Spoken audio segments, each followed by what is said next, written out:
Roll the corn. We know the truth now. Peace to my beautiful people from this beautiful land. I love you.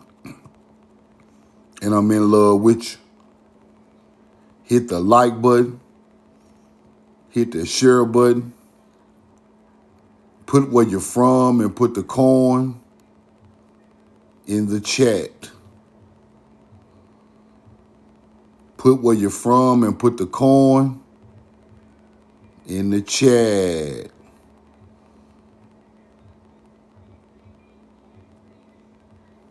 Roll the corn.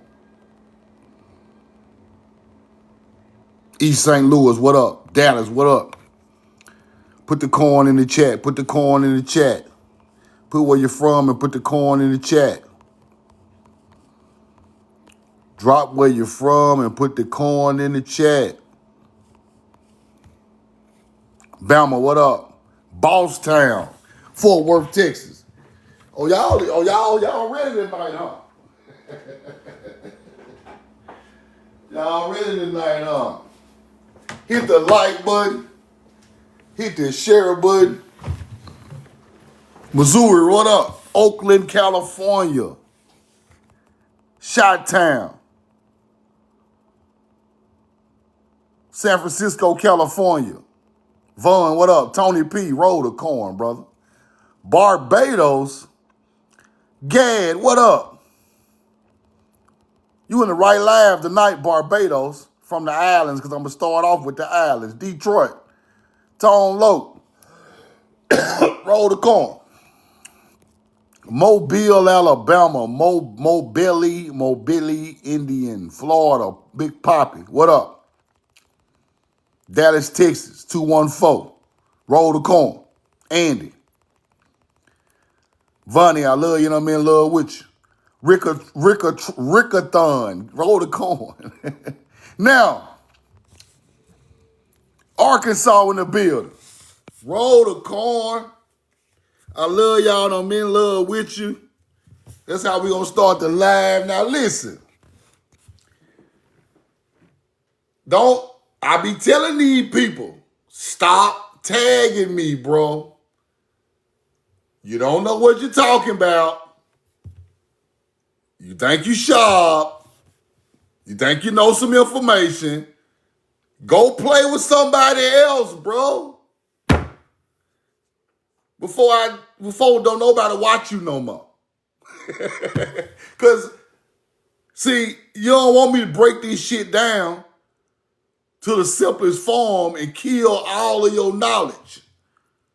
See, when you play with somebody who I'm telling you, I'm a sicko, bro. I'm ill, man. I'm telling you now. Ancestors got me a sicko. I'm ill. I'm damn near walking on water. I'm telling you, leave me alone. Because if you come with fake information and I let you make it, I'm just letting you make it because I'm letting you make it, bro. Don't think I won't break that shit down and end your teaching in one live. And I ain't going to say the person's name, but you going to stop tagging me tonight. Now listen, when we speak about Haiti, people, they try to tell you Haiti is all this old Spanish and all this old goddamn, all these other countries and Africans and Spaniards and we got Creole and they want to teach this shit, but they not studied enough to know what them people talking about. They don't know the artifacts. They don't know the symbolism. They don't know the language of their own land. I do. I'm going to show y'all where this stuff be coming from.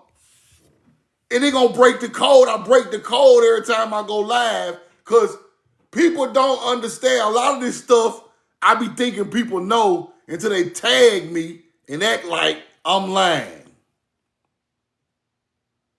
I ain't lying, bro. The islands were inhabited by Indians from the mainland who spoke Hebrew. The same way the ancient Choctaw spoke Hebrew, the ancient Creek, the ancient Taino, and Arawak spoke a Hebrew language too. They try to tell you it's an Arawak language, or it's a Choctaw language, or it's a Muskogee language. It's all fucking Hebrew, hunter-gatherers that have lied to my people. Just different forms of Hebrew. And I can prove it. I ain't got to sit up here and argue with you. I can prove it. Watch this. This how fast I'm going to break this down. It ain't going to take 5 minutes. It ain't going to take 5 minutes to break Haiti down. Or the islands. Okay. If the Arawak, he said Hebrew is not a bloodline. Did I say it was a bloodline? But it's funny you said that, though, because it is a bloodline, you hunter-gatherer. The people they called Ivri or Hebrew, the people passing over, that's a bloodline. They come from somewhere. They got real ancestry. They got real history. Just because somebody called them a Hebrew, it had to be a bloodline there for somebody to get called that. So that's how ignorant you is. Yes, it is. The first agriculture farmers with the first agriculture language is the Ivri. Yes. Ain't no way around that. Let's keep going, though. Let me show you something. While you in the chat think you know something. Look at these artifacts. This is a Taino, Arawak. These are the people said to come to the islands, but these are mound builder descendants. These are mound builder descendants. Now, when you look at the artifacts, you start to see stuff like this. You see that circle with that dot? See, the normal eye don't see what I see. See, I know what that is. The normal eye don't know what that is. B quality. Okay. Who is this hunter-gatherer? Come on up. Let me ask you a question. You a mound builder? Come here. Let me ask you a question. Come on, real quick, so I can teach my people the truth. You don't want to come up? You don't want to come up? I got one question for you. 5, 4, 3. You got 16 followers. 2, 1. Start the break. Get your ass out of here. That's what I thought. Roll the coin. Now, you see the circle with the dot. You see the circle with the dot. Taino, Arawak. Let's keep going.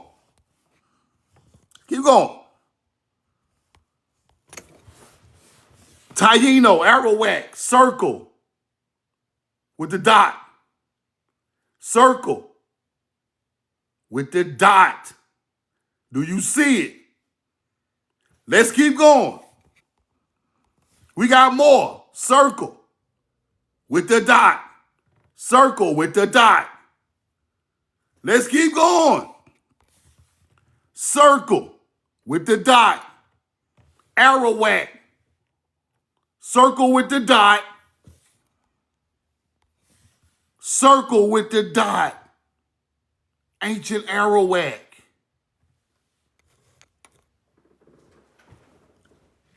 What is the other name for Haiti? Put it in the chat. What is the other name for Haiti? Put it in the chat. What's the old name? Ayiti. You're exactly right, Andy. Circle with the dot, Ayiti. Let me teach you your real history. Circle with the dot, Ayiti, Ayin. I'm a bad man. It don't matter how you say the word. It don't matter. It don't matter, bro. Circle with the dot. Ayiti, Ayin. This is where Ayiti come from. What kind of word this is? See, you can go play with somebody else. Go play with somebody else. Go play with some kids. They don't know no better. Go play with them uneducated niggas. I know what the fuck going on. Ancestors downloaded to me every day, bro. Look. The mound builder descendants that became melanated Indians are Hebrews or Ivri speaking people. Okay, let's go back. Circle with the dot. Circle with the dot. Circle with the dot. Circle with the dot. Circle with the dot. Arawak. Haiti is called Rodicon. Ayiti, however y'all say it. Ayiti, I don't know. I'm not from Haiti, but I know this Hebrew. Now, circle with the dot is the first Ivri or Hebrew. Ayin is where the circle with the dot come from. Then you get Ayiti.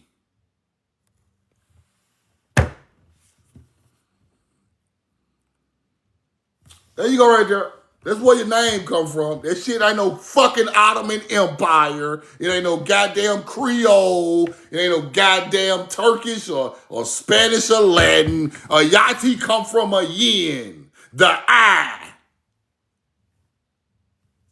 The motherfucking eye. The all-seeing motherfucking eye. See, you don't know no better. A yin is the eye. Roll the corn.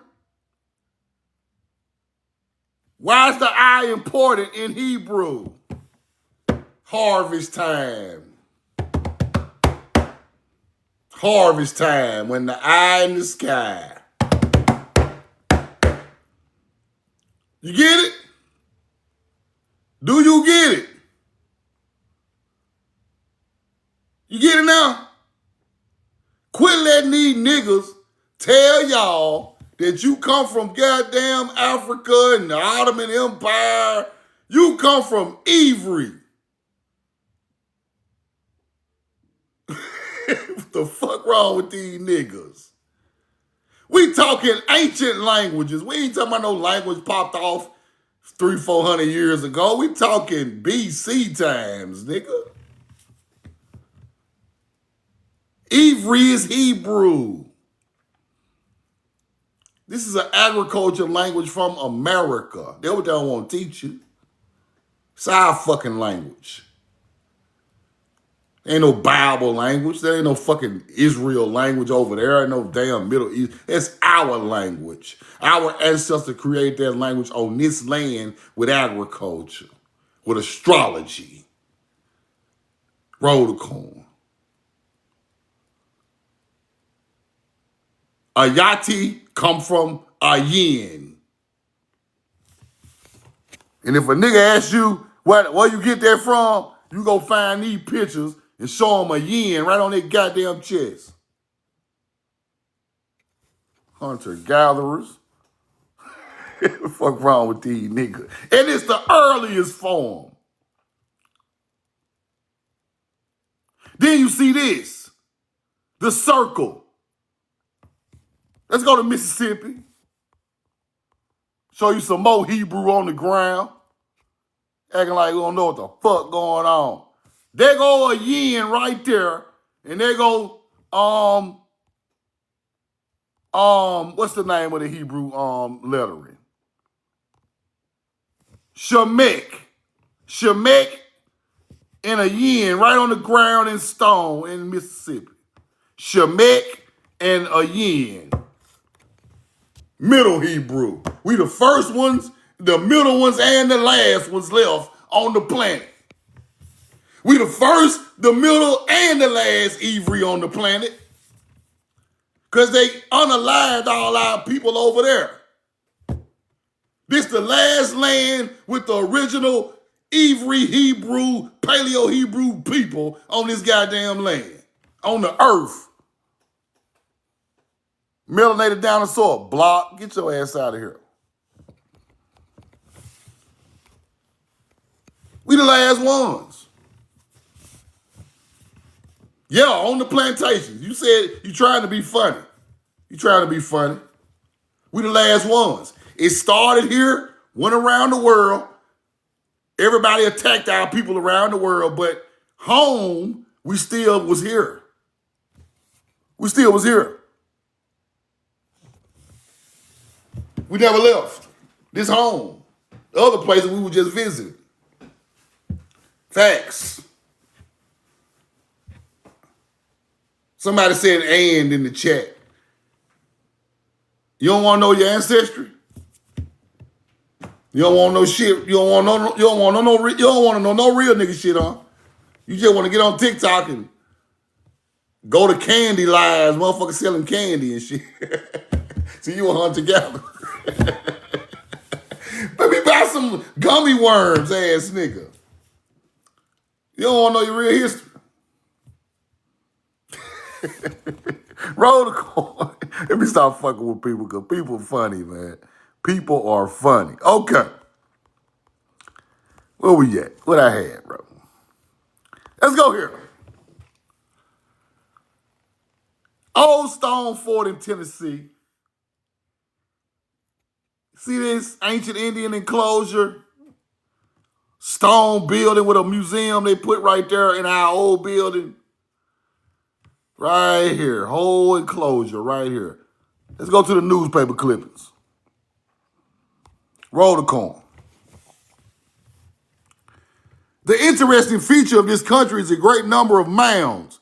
Indeed, this is the center of the mound region of the Northwest, right? Just outside the town is a small one, a mound, in the exact shape of the Greek cross. The Greek cross? Ain't no motherfucking Greek cross. That's the Hebrew cross. That's the Mississippian cross. Hunter-gatherer. Now, watch this. Watch this. Let me show y'all something. They go along with this. Y'all know I like to put shit together. I love to put shit together. Because that's what the hell we do, right? That's what we do. Oh, what the hell? Okay. Imagine being able to... You always fucking something. Zootopia 2 is the #1 movie in the world. Hold on. With sophisticated humor and genuine emotion. Roll the coin. It's an all-time great sequel. Let me get this shit out of there. It's too much. Now, the Greek cross on top of a mound, right? Show you what they're talking about. I know exactly what they're talking about.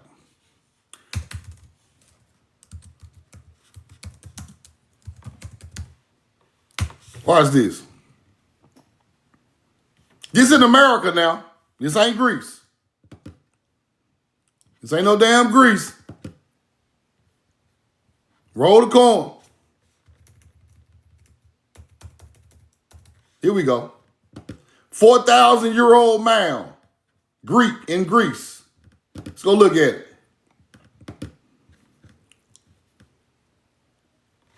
Show y'all who took it over there. This is a Greek cross. Right here. Hold on. This is a Greek cross on top of a mound right here. Right? Look. Okay, allow. Get the fuck out of here. 4,000-year-old Greek hilltop site. Right? See that? It's the Cretans. 4,000 years old in Greece. You see it? See that cross on top of the mound? Same Mississippian cross.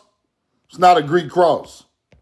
It's not a Greek cross. That's a Hebrew symbol. That's the Mississippian Mound builder symbol. Earth cross, center of the universe. Right? All the way in Greece. Greek hilltop, you see it? Okay. Let's go back to the newspaper clip. Let's go back to the newspaper clip. Look what it say now. Greek cross. Exact shape of a Greek cross on the mound. Right? You see it? Same stuff, people. Same thing. Roll the coin. Clay, arrowheads, metal slabs, all this shit. Ancient. Melanated people built it. Already here, already over here. Same people traveled all the way to Greece and built the Greek shit. Same people. Let's keep going. Same people.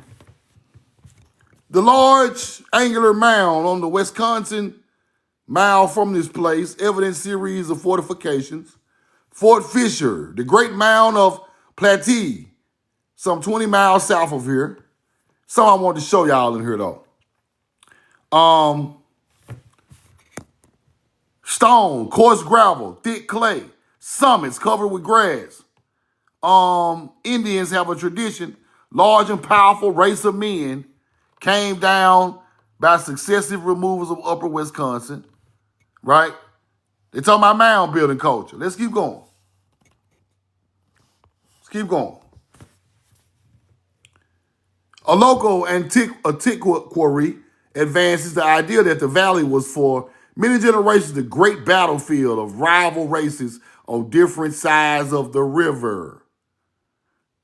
And the dead buried where they fell were covered with mounds. Now, if we on the inside of Mississippi, who are we fighting coming from the outside of the Mississippi River? Put it in the chat.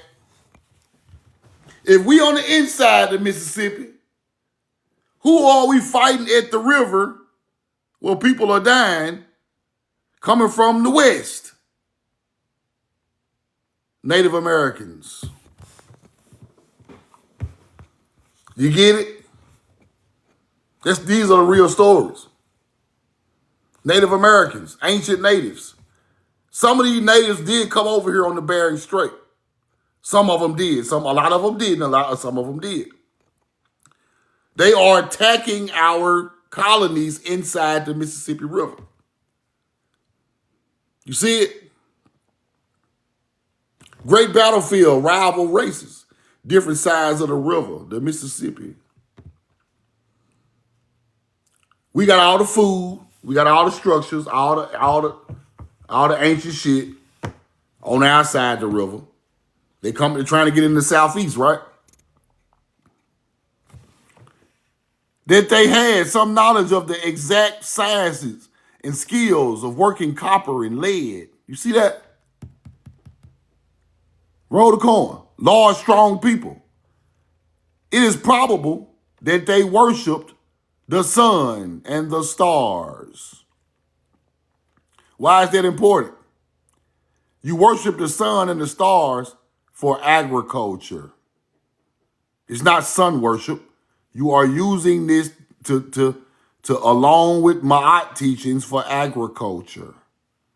The sun movement, the moon movement, the stars. The stars became gods later in history, right? But I want y'all to know your people in the southeast was watching them stars and the sun, just like everybody else. But the mounds are older than pyramids. So you must ask yourself the question, right? Who done this first? Now, let's go here. Tombs of warriors, statesmen, poets, leaders who lived 3,000 years ago. Poets, statesmen, tombs of warriors, 3,000 years ago. We already had beautiful people that was already writing languages. They're talking about they calling them poets. You see it in ancient times. And over their graves established a new civilization where perhaps another race shall dig and turn and inquire of up and works. Now they talking about these other people coming in, right? Let's keep going. This stuff deep now. This stuff is deep. Y'all stick with me. Let's go to another slide. Mounds of the Siop group near Ohio. Ancient race, native North American continent. They discovered that like the Egyptians, the American mound builders sometimes buried their princely dead in heavy timbered mausoleums under canopies of exquisitely fashioned cloth. We had beautiful clothes dyed with seashells. That's where you get the Hebrew purple from, right? And that's when the tombs were built. The tribesmen carried earthen baskets and heaped it on the sepulchres until they had reached mounds 30 feet above the level of surrounding countryside. Discoveries made were centered around disentombing of four skeletons believed to be the remains of members of a royal family.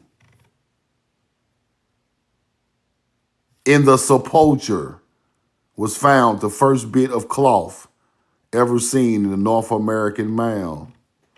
Cloth, people. We had hemp clothing. We made clothing out of hemp, and they dyed it with dye from red was like cranberries and stuff like that, and they used the purple from the seashell to dye the clothing. They had colorful clothing way back when they built mounds. Way back. Cloth. See that? That's where they get the Hebrew purple from. They speak of the Phoenician, right? The Phoenician is a bloodline from here. They used the purple to dye their clothes from the shells, and that became famous in Hebrew when it got to the Mediterranean Sea, right? I want y'all to study that. Let's keep going. Now, the theory of a writer in Spanish treasure was not left at St. Mark's. They talk about some type of treasure, right? Ancient mounds buried their dead yet hidden treasures. Hidden treasures, people. These mounds are not only found on Lake Jackson, but only a few miles west of the locality in one of the largest of these ancient mounds in America, right? Small stream from the Chattahoochee River, now called Colomoki. Colomoki is a mound complex in South Georgia, right? South Georgia. Now, this is what I want y'all to pay attention to. Where is that name? Right here, Wakulla, right?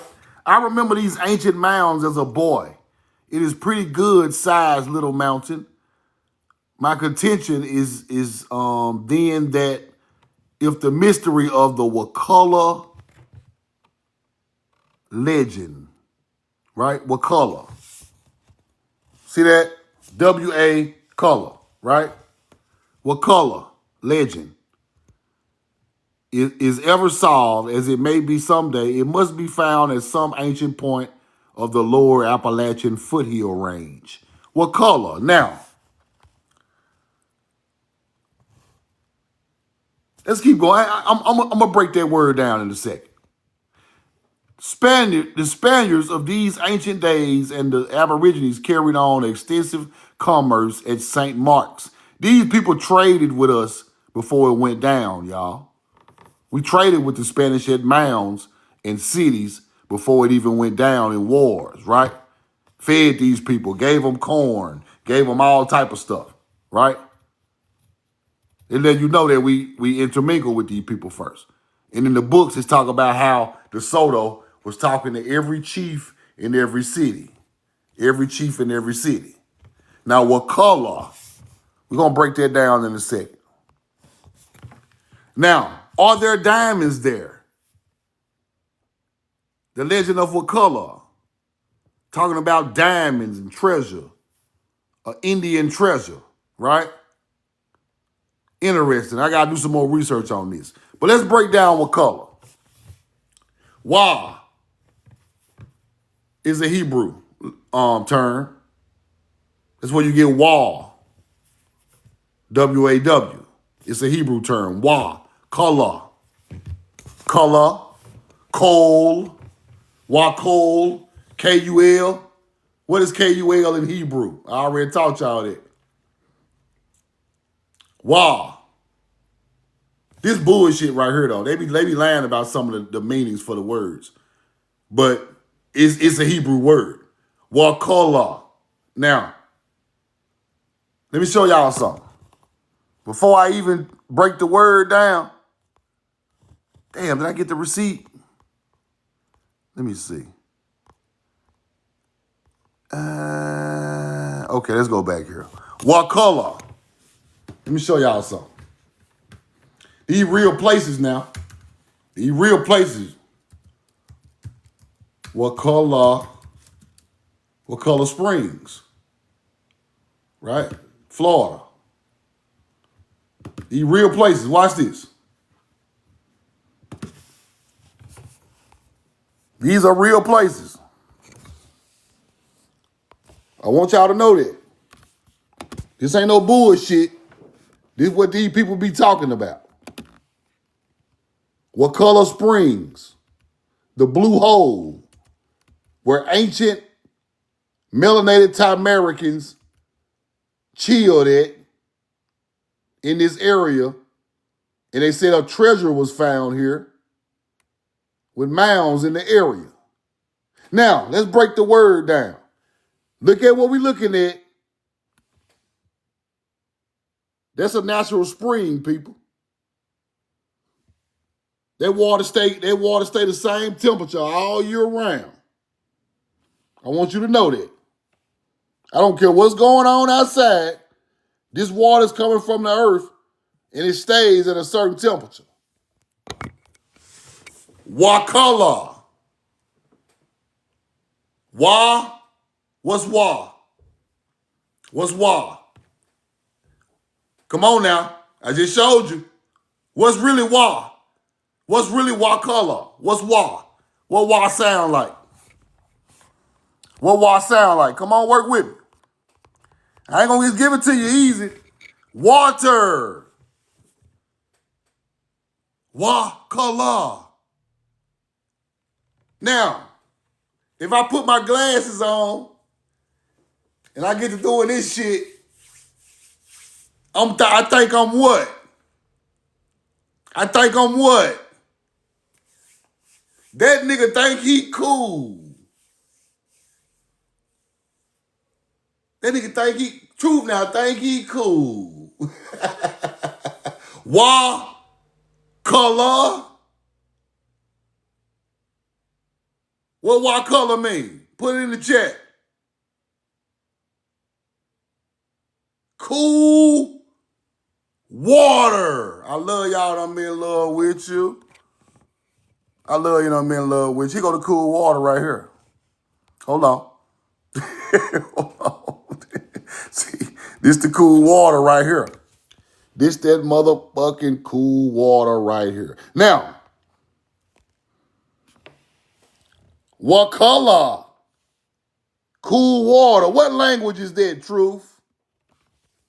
These niggas don't know what they be talking about. Where this shit come from? I just showed y'all why was Hebrew. Now let's go find the rest of it. And I already taught y'all this before. Y'all already know. Color. What's the base word of color? Coal. The base word of color is K-O-L or K-U-L. Coal. What the word mean?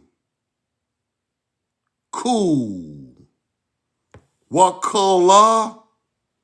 Cool water, cold, cool, natural spring.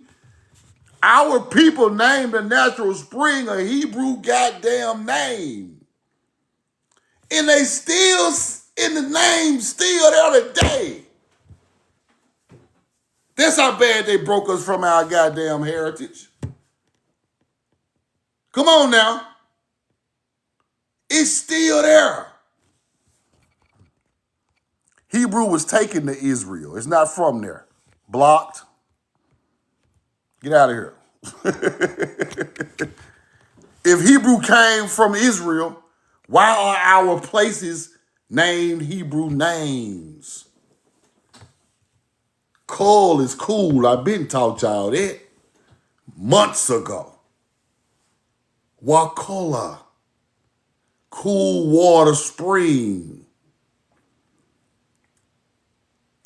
These people got us fucked up. Washington, that's fire. That's fire. Somebody, it's fire. Okay. See, I'm showing you the place, the name, it all go together, bro. See, the truth cannot be denied because the truth is just the truth. You feel it in your bones. You know it ain't no lie. You looking at it in 3D. A natural spring of cool blue water coming from the earth. Our people called it what color? Coal is goddamn Hebrew for cool. Ain't that a coinky dink? But a dumb motherfucker will be like, well, nobody speaking no Hebrew over here. Why are places named after Hebrew places? Why, bro? It shouldn't be like that. If it didn't come from this land, it shouldn't be there. We was never connected to no other lands, bro. Did nobody teach nobody no languages over here? People got taught these languages in Israel, in the Middle East, in Jerusalem. In America, who taught an Indian how to say wakol? His ancestors did. That's who fuck taught him. Not no book, not no Bible, not no Quran, not no Moorish ass shit. Ain't none of that old Turkey, Ottoman. Ain't nobody taught us nothing. Our ancestors taught us that language. Shit that simple, bro. We ain't gonna make this shit hard. Ain't no use of reaching. Your ancestor wasn't reaching. We figured it out and we taught it the right way. And then you hear this man talking about diamonds found at Wakol. Some type of diamond treasure, buried treasure at Wakol. You see it? In the old newspaper from the early 1900s.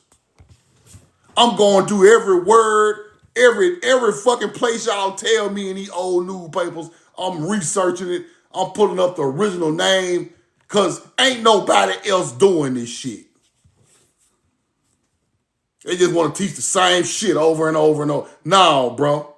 We got a million spots where our ancestors died at and buried and got treasure and beautiful crowns and they took all this shit. We got to start finding out where these places at. When we see these places in our travel, stop and get some type of pictures or video or just go out there and walk around and say thank y'all.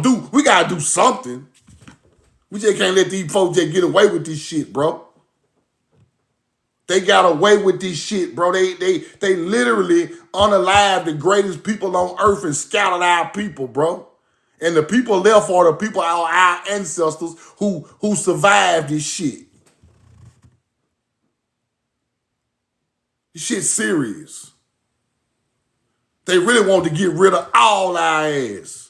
That's what people don't realize. You think we just here, just because we here, our people fought to be here. They wanted to get rid of every motherfucker look like us. Them people ain't got no love for us. Our people just was strong and got out there in the woods and hid or whatever they did when they attacking, whatever going on, they just survived, bro. I don't know how they did it. But it's so many of us, you can't kill all of us no way. But they survived and got us here today, and we must show respect to it. That's why we out here losing, bro. We lost sight of what happened to our people while we even here today. We don't even supposed to be here, bro. If they had enough armies and enough bullets and artillery, we wouldn't even be on no fucking TikTok. They'll be talking about the whole American Indian, melanated Indian, Southeastern Indian just gone. They already say you a lost race. They say you a lost race and we on here talking to each other right now. How the fuck we a lost race and we all are born over here and we still here, but our ancestors are lost race? This is how they talk to us like we fucking idiots, bro. A lost race. How? How am my fucking great grandmama growing tobacco in the middle of Mississippi and never been no fucking slave and they never got off no damn boat? And she's speaking Hebrew like words. How? Roll the corn. Let's keep going. Coal is cool. What coal? Don't forget that. Y'all ever see that spot in Florida? That spot is in Tallahassee, Florida. Anybody in Tallahassee, go down there and get some footage of that. Roll the corn. Let's keep going. Ancient burial mounds located north shore of the lake, excavated in recent years, and flint arrowheads, catlinite pipe, and a few trade glass beads found with human bones buried at the base of the mound. Now, I ain't even researched this, but watch this. Catlinite. Watch this. Look what kind of metals we had now. Nigga don't even know nothing about these damn metals. A catlinite pipe. Let's go check that out. This is what they're talking about right here, people.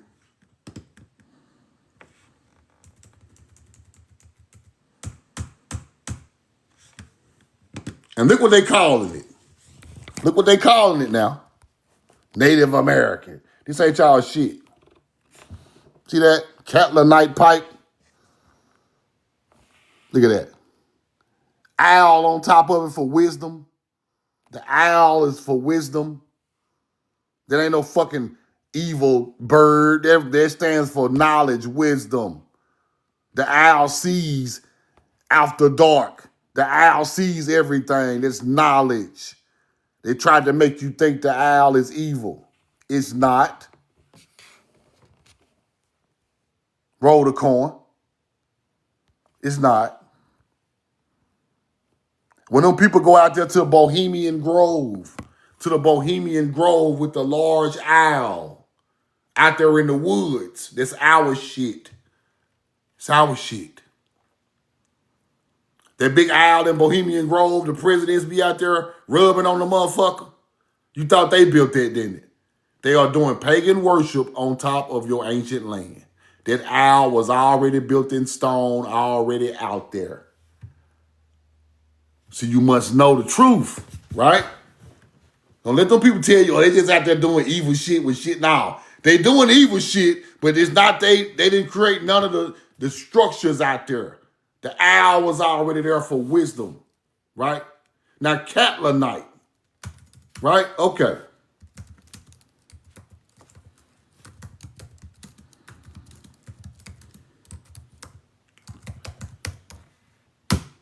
That's what they don't want to teach you.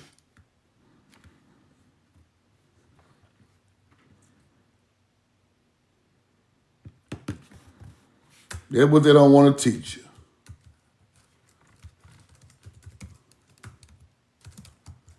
Shit was already there. They got that land and bought it, and they go out there and do this shit every year because it was an ancient prehistoric spot. Ancient prehistoric spot, right? That's why they go out there. They ain't got this out there because this is a free piece of land. That land was all this shit they putting stuff on is an ancient spot, y'all. You must know that. All them damn Civil War monuments and cannonballs all on top of the mounds. This your ancestors' shit. They hiding it up on the mounds. Statues of Andrew Jackson and cannons talking about military parks. That is a mound area. There ain't no military park. Let's keep going. Animal bones. Several flint quartz arrowheads. Right in the lake opposite the Chippewa village, there's a large spirit stone or medicine rock with the Indian medicine men formerly went to prepare medicine. But they call it hoodoo. Preparing medicine out of nature is hoodoo now. It's evil now. That's what they want you to think. Right? Roll the coin. Just keep going. That's what they want you to think.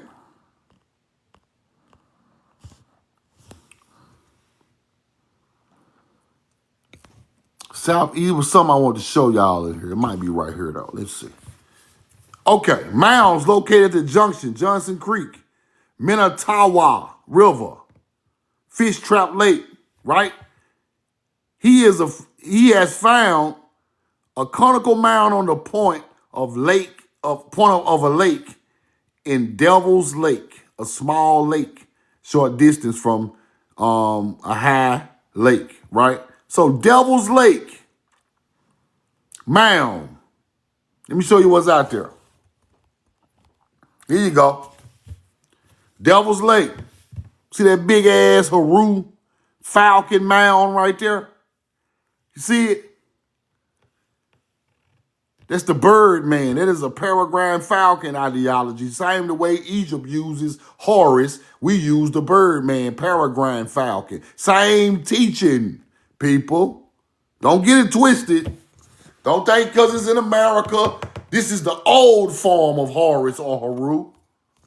On the ground in mound form in Wisconsin. Let's keep going. This Devil's Lake right here. Why they call it Devil's Lake? Because melanated Indians was at that lake. That's why they call it Devil's Lake. I told you that they called our people devils. Ran red paint on their face, red orca with horns on the helmet or horns on a face mask. And they called you the devil. They called the lake where these ancient people was living Devil's Lake. Here you go. Prehistoric works, Devil's Lake State Park, Bird Mound.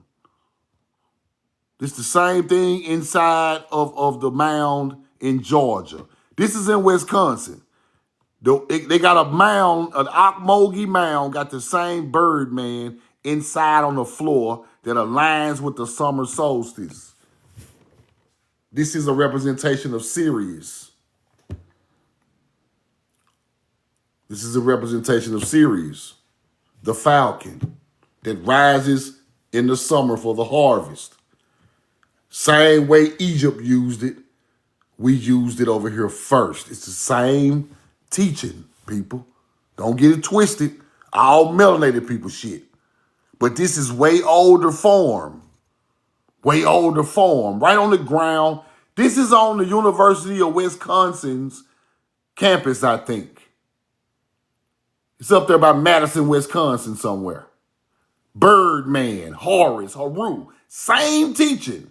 Then when they tell you Horus is the peregrine falcon with the forked eye from America, then you go back and find your real history.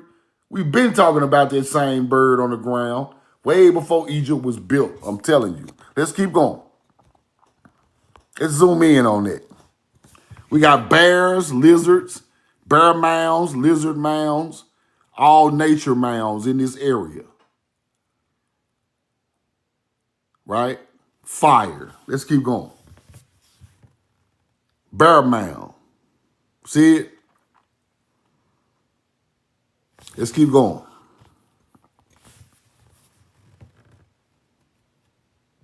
Linear mound. Let's keep going.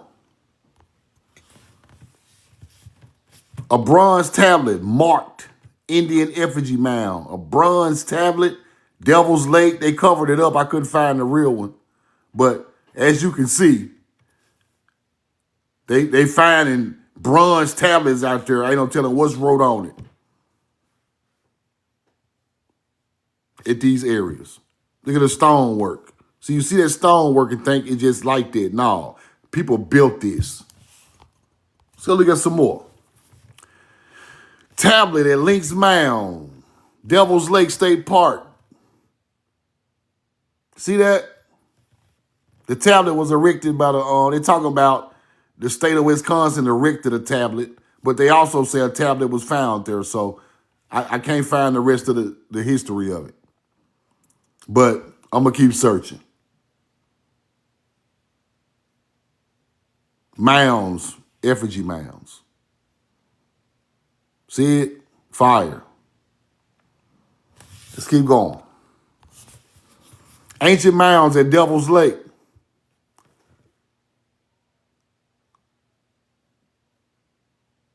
See it? Y'all screenshot that and try to read through that. It's a lot to read through. It's hard to, then they try to cover up some of the good part, but got to get what we can get. Now look at this. Bird Mound. The sun comes up and the sun has gone down more than 300,000 times since the mound builders piled up earth to make the bird mound and very likely worshipped by it. Sometimes these Indians also buried people in a mound. This is the only mound in the park in which a human skeleton has been found. People was in these mounds, people. Don't just think it's just out there. Important people, Tamari people was in these mounds. Let's keep going. I'm going to get into that Monday. I ain't going to hit y'all with that yet. I'm going to get into that Monday. Fox Island. We're going to get into that. But let me show y'all something. Look at all these mounds in Wisconsin, in that one county, Dane County. Look at that. Look at that. All these burials in one county now. We was all over this place, bro. We walk upon ancient ground, Kodesh, holy ground, all day, every day in America. We don't know it. Look at that. That's crazy. Evans Mound, Dividing Ridge Mound, DuPont Mounds, Maple Bluff Mound. I ain't even never heard of a lot of these. Otto Mound, Atom. We get to looking up these words, bro. You'll be able to imagine what you will find. Lake Wabasa. Hold on. See, it's so much to study, bro. Like, I don't even know where to start or stop sometimes. It's too much. Right? It's so much.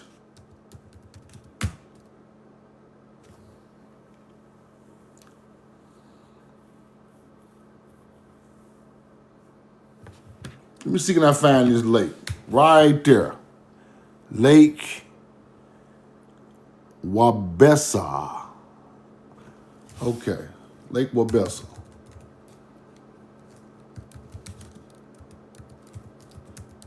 Lake Wabesa, Wisconsin. Here we go. Real places. Real places. Look. It's there. Damn, I lost my spot. Hold on. It's there. Look. It's there.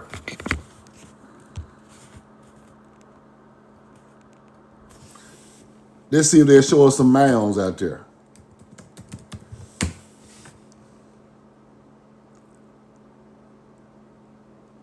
Effigy mounds. See it? Some mounds still protected at Capital Springs State Recreation Area.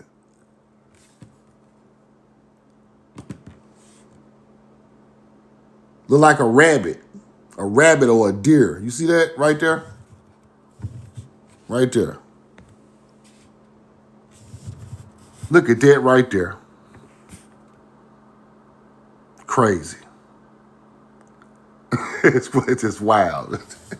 Okay, roll the card. Hold on. Let's go back.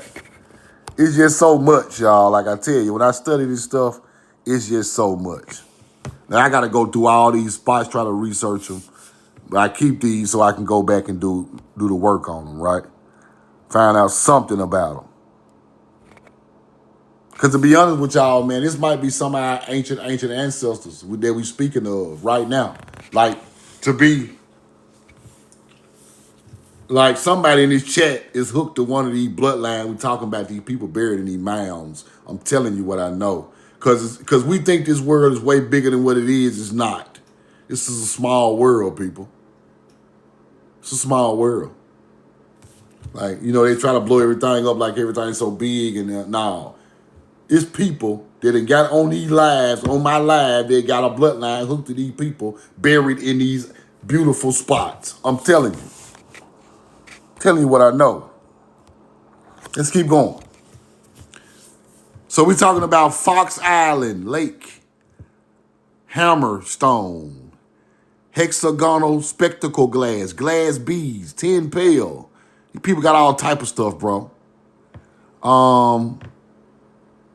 Milwaukee Public Museum got some of this stuff. If somebody up there, y'all check that out. Milwaukee Public Museum got a lot of this stuff.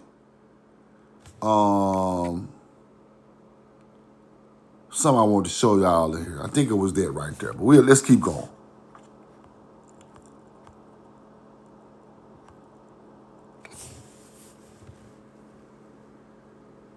Various forms. Dane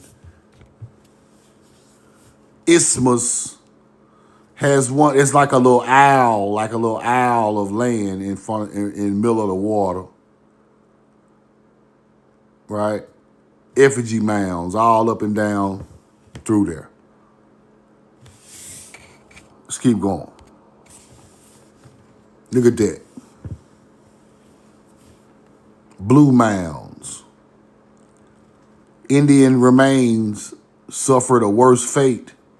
Madison expanded in the late 19th century. Marshes and lake shores were filled in to create city blocks. They put city blocks right on top of ancient bones, people. You see it? Filled in right on top of ancient bones. One man said it's a crime which should never have been perpetuated. It's a crime. Y'all doing crime, bro. Y'all putting shit on top of... Look at Haru on the ground. Right there. Filled it in with stone. Covered up some of this place. That's crazy. Now, check this out. Mounds, in consonance with the known preference of the existing tribes of Indians for elevated sites of sepulture. Artificial remains found to human bones in connection with these later burials are the cruder character and coarser workmanship than these of the original race of mound builders, and the craniological differences of the races are equally distinctive and remarkable. The strictly sacrificial mounds, they say, they call them sacrificial mounds because they didn't know nothing about them. They just thought people were getting unalived at the mound, but that ain't true. Were never used by builders sepulchres without incremation. And the skulls of that race which have been collected were obtained from the lowest stratum of other mounds, appropriately classed as sepulchral. Now, I want y'all to remember this word, sepulchral. Sepulchral. Let's go check it out. Sepulchral skeleton, right? Now, check this out. 2018, 3 skeletons in a large black sarcophagus in Alexandria containing remains of men and women, possibly known as Roman times, whatever. They're talking about melanated people, but they're going to put the Roman shit in there. But watch this. And also torches on the complex racial identity of ancient Egyptians with some remains, right? Identified as Negroid. See that?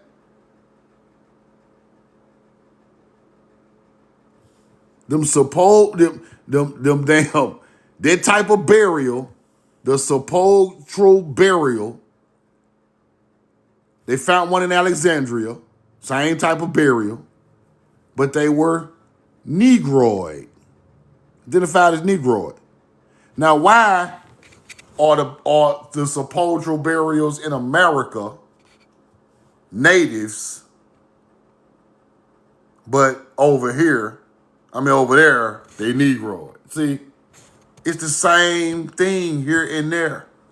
Ain't nothing different. Because this stuff's so old that at that time frame when nobody but the same people doing this, bro. He say AI tells you what you want to hear. Okay.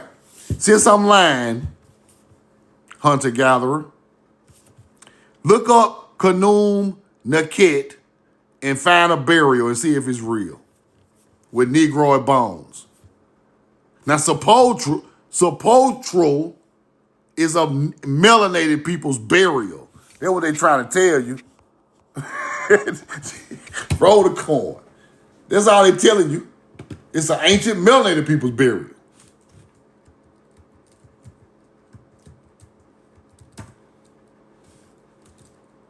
Hold on, let me see something.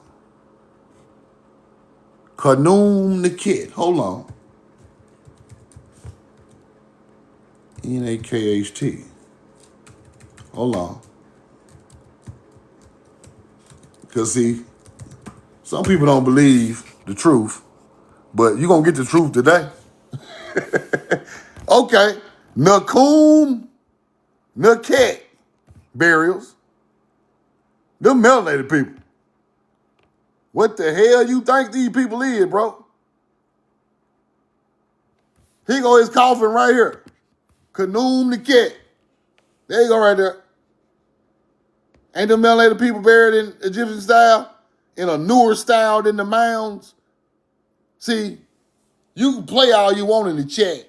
But when I show my people them goddamn artifacts, they know what kind of people them is.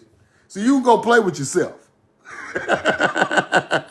Look how black Nakum the kitty. Hold on. Negroid burials. Fool ass motherfucking hunter gatherer. The tomb of two brothers. Trying to act like he looked like that. Get the fuck out of here. We so sick of y'all on this shit, and they got these big black ass masks. Do you know what them black masks stand for? Kemet. The black land.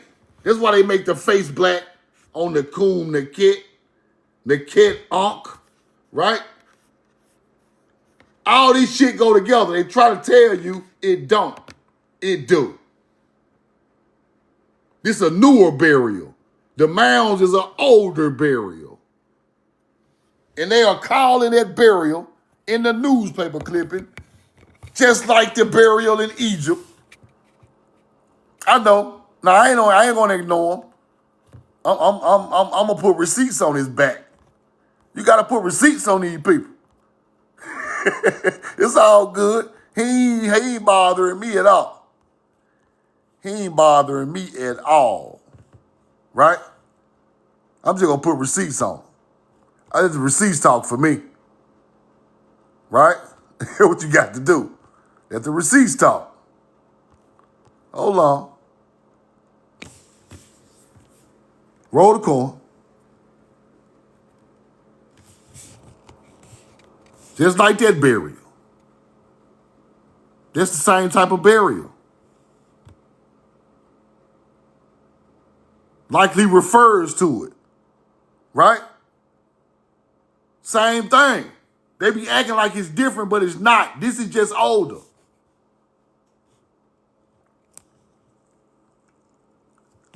Now, this one is talking about Mound City in Chillicothe, right?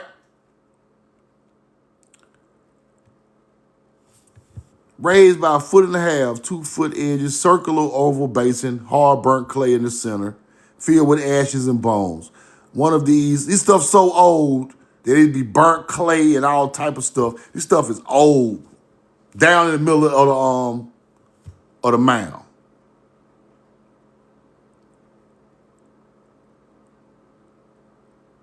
And that's the word I want y'all to study about that type of burial, sepulchral. People bury with their ornaments in their burial with them. That's our people shit. We the only culture in BC times to bury our people with their belongings of goods. We don't care if it was gold. We don't care if it was silver. We don't care if it was quartz. We buried the people with their ornaments. That's how virtuous our people was. We weren't taking our people's stuff when they died. We were putting it down there to go to the afterlife with them. When you see Egypt and King Tut with all his afterlife gold, and then you see us over here with all our afterlife goods, it's the same thing, people. It ain't no different. Same thing. Roll the corn. Same culture.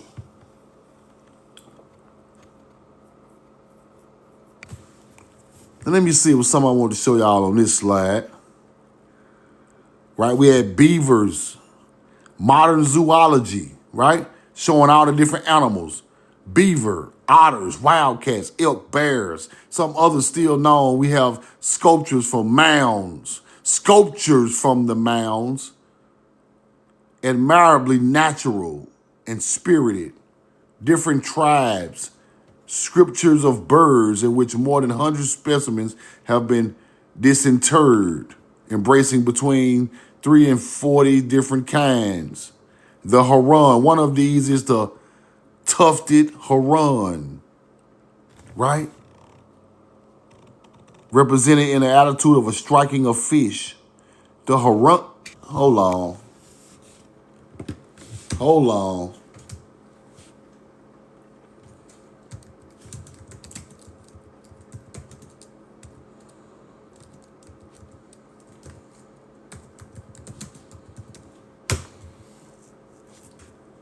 See, this is where you get deep.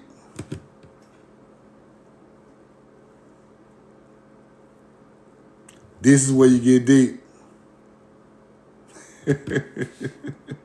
Hold on. Roll the corn.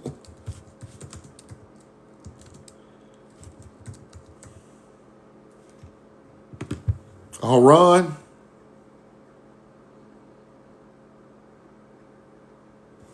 A heron, huh?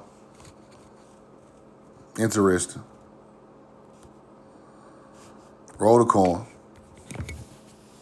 A heron. Hold on. Let me get it right. Oh, Lord. Y'all gonna knock me right off my receipt, huh?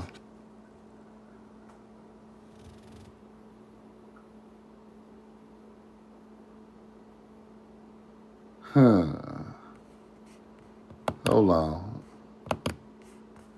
Hold on. Just hold on, I'm coming home. Haran. Bird was central to Egyptian mythology as the Bennu bird. Linked to the creation and rebirth and the god Thoth, the ibis-headed deity of wisdom and writing. Haran, right? Roll the coin. Haran like bird. Okay. Let's go back. I'm showing y'all where these people got this shit from in Egypt, bro. I'm telling y'all. We the ones brought this shit. Okay. Y'all keep thinking this shit a joke. All these Egyptologists that lied to the people. Talking about all this shit started in Egypt. Ain't no way. These are American birds. Let's keep going. Where I was at? The Haran. Hold on. Where we was at? Here we go right there. The tufted Haran. Look at that last paragraph. Let me get back in the screen. Hold on.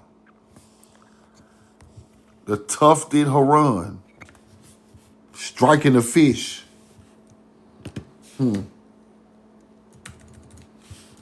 Some type of statue, huh?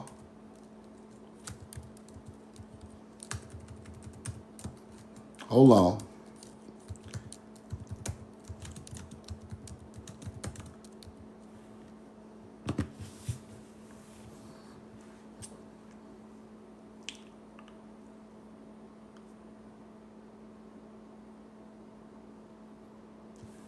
In Egyptian mythology, the Haran, often seen striking or appearing above the primordial waters, representing life emerging from chaos. Myth details Haran striking a fish or food in divine context. See, this that shit that people don't know. See, everybody know all this Egypt shit. Why you don't know about the Haran striking the fish in divine,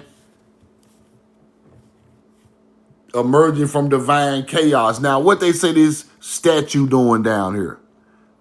It's a statue, right? Look, specimens have been embracing between 30 or 40 different kinds. One of these is you're talking about sculptures of birds. Sculptures. Now, this is an artifact. One of these is a Haran, representing the attitude of striking a fish, which also is faithfully executed, even to its fins and scales. It is carved from red, speckled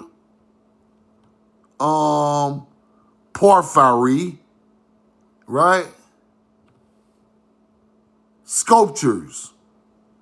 Now in Egypt, the Haran, the Bennu bird, Haran-like phoenix bird, symbolize creation, rebirth, the rising sun, often striking the primordial waters, representing life emerging from chaos. Roll the coin. It's the same meaning, people. This is just older than Egypt. How you think Egypt got the damn story? See, this that shit we need to know. Roll the coin. This what we need to know right here. This that gangster shit. This that real nigga shit. This ain't that old, just trying to get a view and just trying to get a like. This that shit we need to know. We got Haran statues over here that became Thoth with the same damn striking of the primordial waters of creation, bro. That shit found on the Mississippi River somewhere. Come on now. Y'all screenshot that. And then go study the Haran standing in the primordial waters of chaos. Life emerging from chaos. This is the creation story, bro. Come on, man. Egypt got the same damn story. Let's keep going. Now watch this. Watch this. Structures to authorize like the ancient tribes of Persian, Assyrian plains. These American aborigines zealously cherish that sublimer theology. They believe it's the same type of teachings, people. That's what they trying to tell you. Man, please block this man. I ain't got a call. I ain't got a damn. Get your ass out of here, bro. Instead of talking about Africa, and this land is more older and civilized than Africa, bro. Stop. You need more people. Now, emblems that and its inspiration from the spangled dome of heaven, where the greatest works of the Creator's hands roll in harmony and splendor. So they're talking about the theology of the Assyrian and the Persian. The American Aborigines had the same thing in ancient times, right? The Brahma of the Aztec pantheon.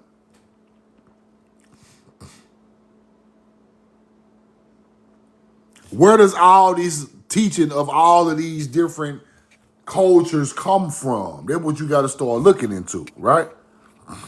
Roll the coin. And let's go look here. Now let me show y'all something. Let me show y'all something that's real deep. And now this shit finna blow your mind, but I'm gonna get back into this Monday. But I'm gonna give y'all a taste of what I'm finna show y'all. I'm gonna give y'all a taste of what I'm finna show y'all, bro. Look right here. Adam and Eve with a date palm.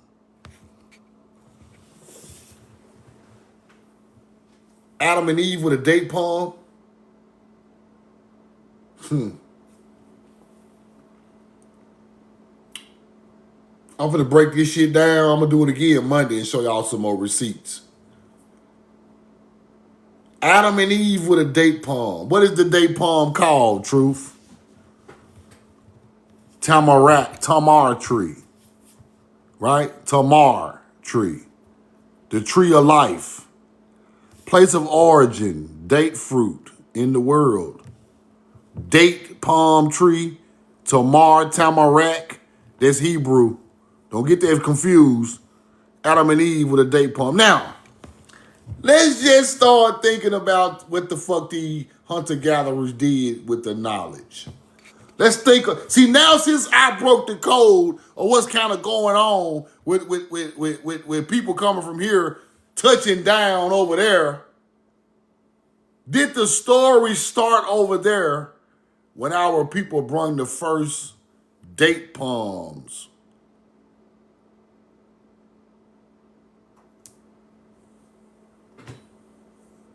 Think about it. Does the biblical story of Adam and Eve start when our people landed with the date palm? Because the date palm from America.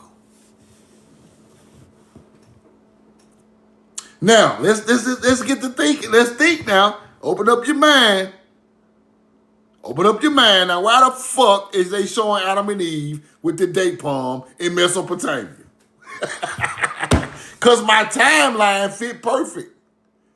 The timeline I taught my people that I discovered with my own fucking brain and research led me to see that our people landed in Mesopotamia before Egypt. Before Egypt. They was there first. This is where the Adam and Eve story come from, the beginning of man. Now, if this is Adam and Eve, who the fuck is that?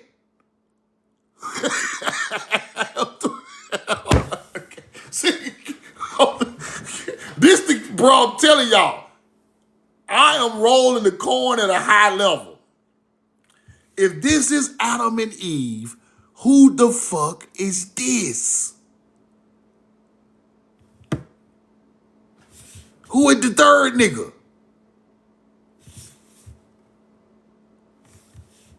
Hold on. Roll the corn. Now, is this the Ivri, the Hebrew, the real people who brought the knowledge to these motherfuckers when y'all started the Adam and Eve story? This y'all people. Got to be. This y'all God, somebody coming with the knowledge of the date palm tree? Then y'all over here showing all these connections from the southeast of America right to the damn Middle East. See, I got the old books. Roll the corn. Is that, what the, hold on.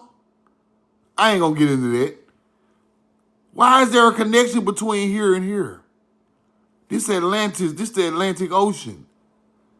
This is the Mediterranean coming right in to where y'all motherfuckers at. Now, truth now. Where you get this goddamn theory from? How you get that theory, Truth? The date palm is the tree of life to the Sumerian. How can you connect America to the Tamar or the Tamarack tree? Because the Creek Indians called the damn tree the Tamarack tree. In the Bible, it's called the Tamar tree. Tamarick. Then I go to Florida. Where that map pointing at? Florida, right? Ain't that Florida right there? Big dog. So I talk to Mississippi nigga. Ain't that Florida right there, big dog? That goddamn Florida. No, goddamn Florida right there, big dog. That Jacksonville, man. That Tallahassee right there, big dog. Oh, God, you. Why the fuck is y'all aiming right to okay. Let me show y'all something. I'm gonna show y'all something. Okay. Tamarack, Tamar is Hebrew. Let me show you that first. I ain't gonna take y'all fame. I'm gonna go back over this Monday again with a couple of more receipts. Now, look what it stands for now. What the fuck did they say that is? A date palm. Adam and Eve. Okay, let's go to Hebrew. I can't be debunked, bro. I can't be debunked. How you gonna debunk this real shit? You can't debunk this real shit. It's too easy to learn. Like once you know what you're looking at, it's over. Tamar in Hebrew means what? Date, motherfucking palm. Date palm.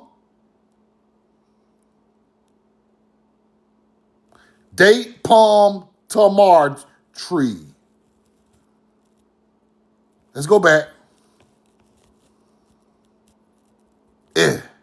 Date palm. Adam and Eve. Okay. All right, Truth. How you connected to America, though? Now, in the old Indian book, it said tamarack is a tree. Right? The Creek Indian was saying it. The Muskogee was saying it. They were speaking Hebrew. Now, if the map point to Florida, like I just showed y'all, if the map point to Florida, roll the corn, map point to Florida, right? Okay. Watch this. Tamarack. Hold on. Tamarack, Florida. They say we ain't got them motherfucking same date palm. This is where they come from. Tamarack, city of Florida. Y'all better not have no damn date palms out there. You better not have no damn date palm trees out there.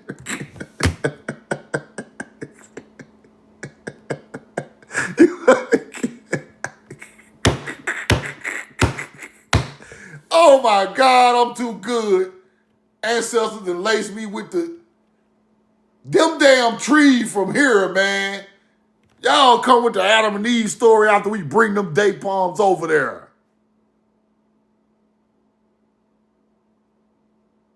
Roll the corn. That's what happened. See that? Let's go find some pictures. Okay, let's look at a Florida date palm. Now we're gonna make these, we're gonna go elementary on these. Elementary, my dear boy. Like motherfucking the nigga saw the mysteries. Roll the coin. Look, okay, look at this date palm.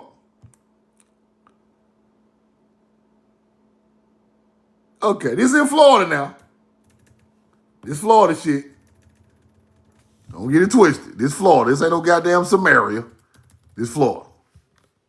Roll the coin. Let's go back and let you see it before I move on. Date palm. Right? Hold on, y'all. What y'all doing, man? God damn. Give me the Florida date palm, man. See, y'all be playing. Give me the Florida joint. Sumerian date palm look exactly like the Florida date palm. But they got two different names. Y'all trying to hide this shit, ain't you hunter-gatherers? Y'all gonna change the name of the whole damn tree. Look at the date palm in San Diego. Look at the one in San Diego. Roll the corn. Same one that's in Florida. See San Diego Zoo at the top? These American date palms now. I just want to show y'all. I ain't trying to trick nobody. Now let's go see, can we find a Sumerian date palm? A Mesopotamian, right? Date palm. tree. See if we get a good picture. Same damn tree. Watch this. Come on.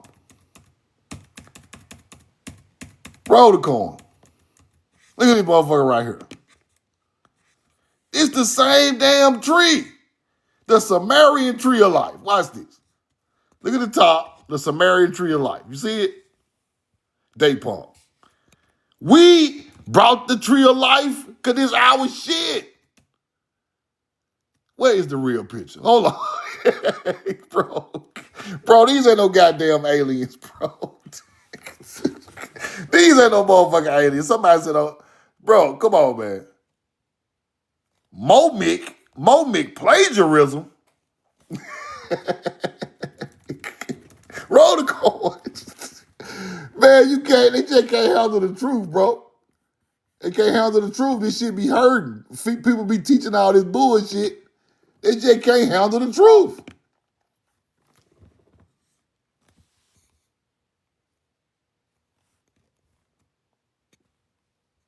What no damn Anunnaki? These are damn people. These tall ass, braided hair, beautiful women. Watch this. They won't even show me all the pictures, man. Stop playing. They go the horns, just like the horns on the head of the Hebrew back over here on the wall. I showed that yesterday. Watch this.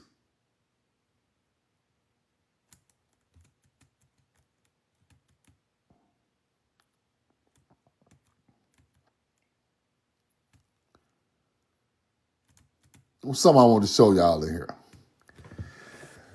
Roll the coin. These tall people with them horns, yeah, melanated people. A wall, trees. But I want to show y'all, look, that's the tree of life right there. They can stop. I'm telling y'all. I'm trying to show y'all the tall women with the date palms. Oh shit. What is that? I'm done now. I'm done. What is this in Samaria, bro? See what I be telling y'all. These are people over there, bro. 3200 BC, the fucking Mississippian cross. see how the answer just popping on the screen. I ain't even looking for that. Matter of fact, I need to screenshot that. Hold on. Let me get that, because that's crazy. All right. Now, if they showing you a connection between the southeast, this is a ziggurat or a tail, or like a big mound they built out of stuff out there in the Middle East, right? All type of connections. Nana and I ain't looking for that.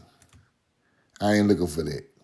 I'm looking for the tall tree of life people. That's a Hebrew letter right there. That's for sure. That might be bet right there. So you got to look at this stuff different. You got to look at it different. I don't know if that's real or not. I tried to study that. But let's go back and find the tree of life in Samaria.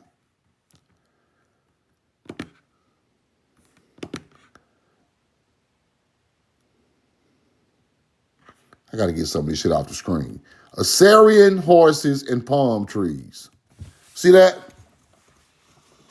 Assyrian horses and palm trees. Why are these palm trees and horses so significant? Because they had just got over there, people. This shit was brung over there. Right?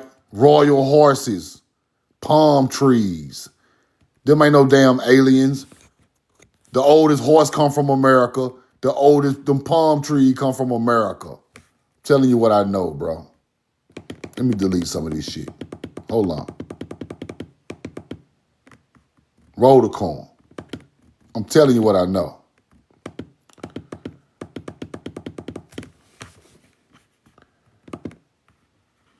Hold on.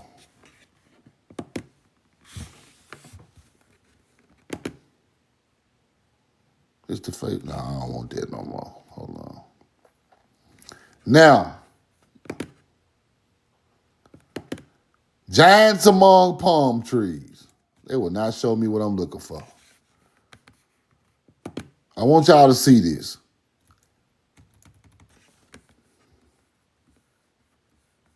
Mesopotamia. Let me see. Okay. Giants among palm trees, people. Look at the hair.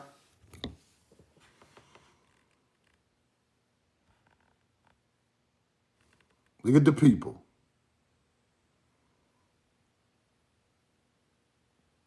See that?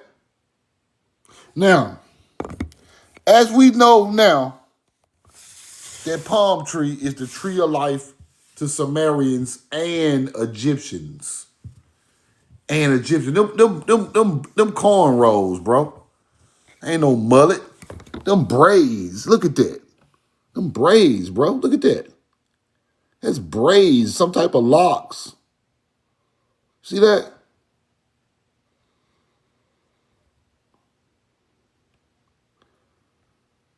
Now,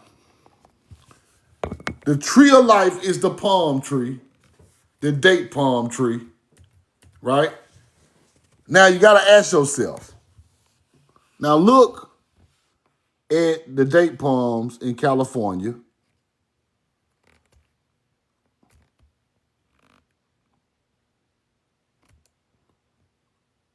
This is an ancient Mesopotamian palm grove. Palm grove, right? Just like the ones in. So they on ladders up there in palm trees, right? Ancient Sumerians. The sacred tree of the Assyrian is a palm. Symbolizes Ishtar. Ish is Hebrew. Connecting heaven, the crown of the tree. Earth, the base of the trunk. Right? This what's in these people's hands, people. And Nana. Sacred marriage between her and Dumuzi, a god of the underworld. Now watch this.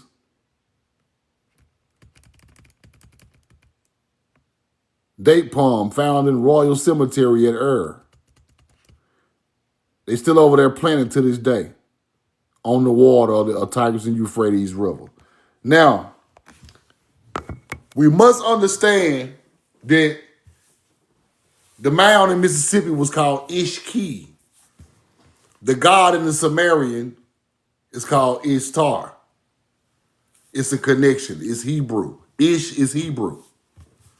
They want to teach you that this is not your people that's connected, but these are some type of entities from outer space.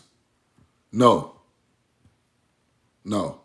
Somebody brung that tree to the Euphrates and Tigris, the Fertile Crescent. Our people created the Fertile Crescent. Facts. Not Arabs. Not none of them other people.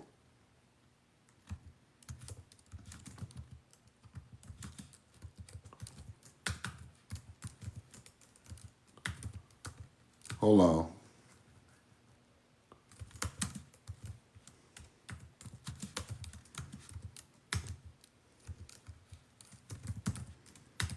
We created Kemet on the Tigris and Euphrates River.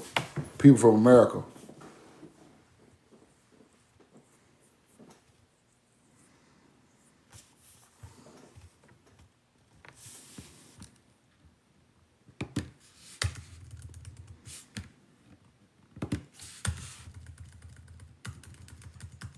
Now y'all know ain't no damn palm tree growing in the desert. Not like that. Ain't no way. Ain't no way naturally that tree just starts springing up in the middle of the desert. A tropical tree. Ain't no way, bro. Ain't no way. Somebody planted them trees like that.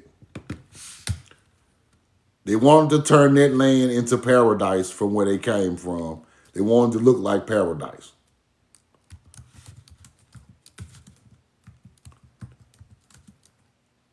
Hold on.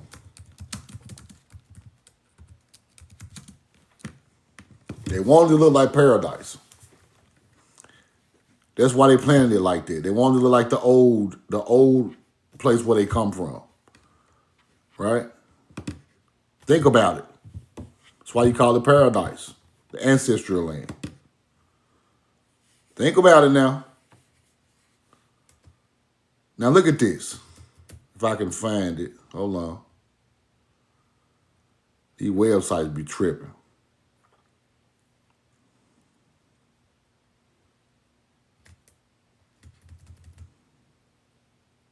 Same way Egypt did it, right? They called it the tree of life, paradise. Roll the corn. Now, hold on. There you go right there with the same crosses the Mississippian. The plow and the ox. The ox is the first letter of Hebrew. He teaching them how to use the plow and the ox. Right? They go to date palm glyphs right there. Laborers pulling a plow, teaching them how to pull the plow. The plow and the ox, the hoe and the plow come from America. Because they talk about America as the land of the plow or the hoe. Research that. But I want to show y'all something else in here. Hold on. If it'll pull up. Let me show y'all something. What you see? BC man. Sheep.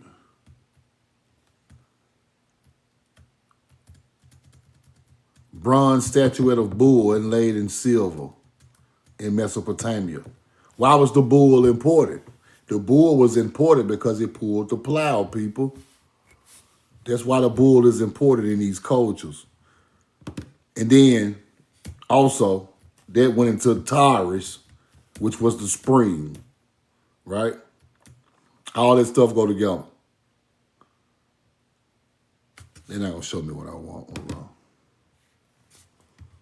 Now, I want to show y'all some palm trees in line in Mesopotamia. The way they planted them on the river. Let me see. They're all in a straight line now. All in a straight line. They all in Iraq. They everywhere. They don't supposed to be there. Right? them trees is not growing like that. Perfectly aligned. They were planted like that. All over Mesopotamia. Look at that. Look at the Arch of Baal. They say it's Moorish architecture, but that is Hebrew architecture. With the date palm of America, because our people are those people. It all go together. With the plow, with the ox, it all go together.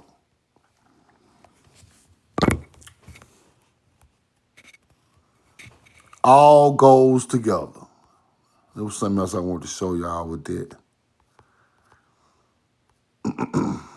So you must understand,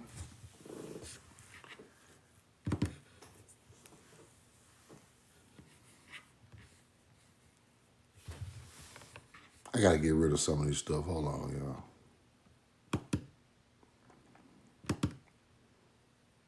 Got a computer running slow. But I want y'all to study what I'm telling y'all, man. Just keep studying what I'm telling y'all and look for the symbolism and look for Tamari is the land of the plow, the land of the hoe, right? It all go together. Now, let's go to Egypt.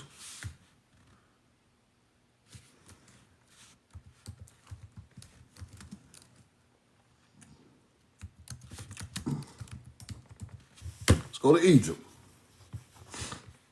Look, like, you got to show homage to this, bro. You got to show homage to this. Get the fuck off the screen.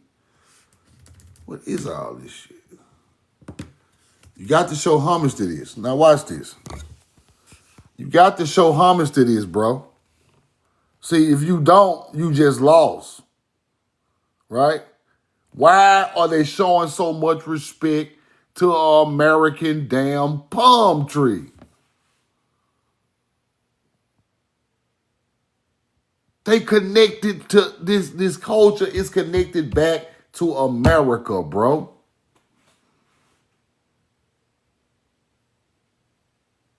Think about it. That's East African. Oh, man. Don't you see ancient Egyptians right there, bro? Ancient fucking Egyptians is not East Africans. Bro, these people is wild. Get off my live, bro. Stop, man. Date palm is coming from, that plant is not from that area. It's from America. They brought it there, and they are still praising, showing love to the plant, connected to the underworld, the upper world, and the earth. The tree of life. They still showing love to the plant, to the tamar tree, which is Hebrew. Look at all these damn palms, these palm trees. Look, look, look, look, bro. Come on, man. Now you understand.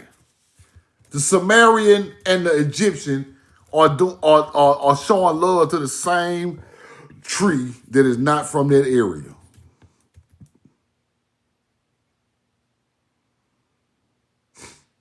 Serving in the place of truth on the west of the Thebes.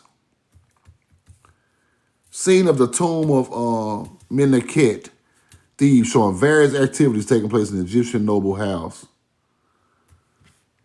Like,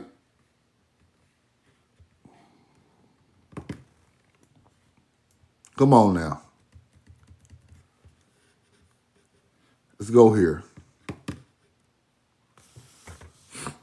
Date palms, people. See that?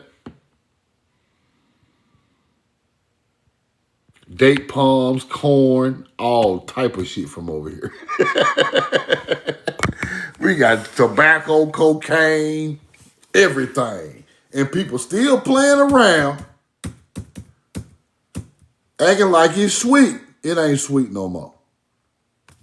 It is what it is. It's the truth. It's the truth. Now I had a couple of more. Let me see. Might be done, y'all. Let me see what I had. There you go right there. Watch this. Jerusalem. It may be said that the Hebrew word for the date palm is what? Tamar. Tamara. Tamara. That's why these girls in America named Tamara. Now, watch this. The legend that the date palm, not the apple tree, was the true knowledge of good and evil, and that the date, not the apple tree, was the first Eve so generously offered to Adam in the Garden of Eden. If the date palm was the tree of knowledge, Gabriel would not have suggested to Adam that he taste and eat the dates. This shit is wild. When the date palm originated is not known. Where the date palm originated is not known. Yes, it's known now, because we know the truth now is that I'm going to break it wide open on their fucking head. Roll the coin. It wasn't no goddamn apple tree, the forbidden apple. It was the forbidden date. Get Get your ass off the date palm tree trying to eat. Eve, shit.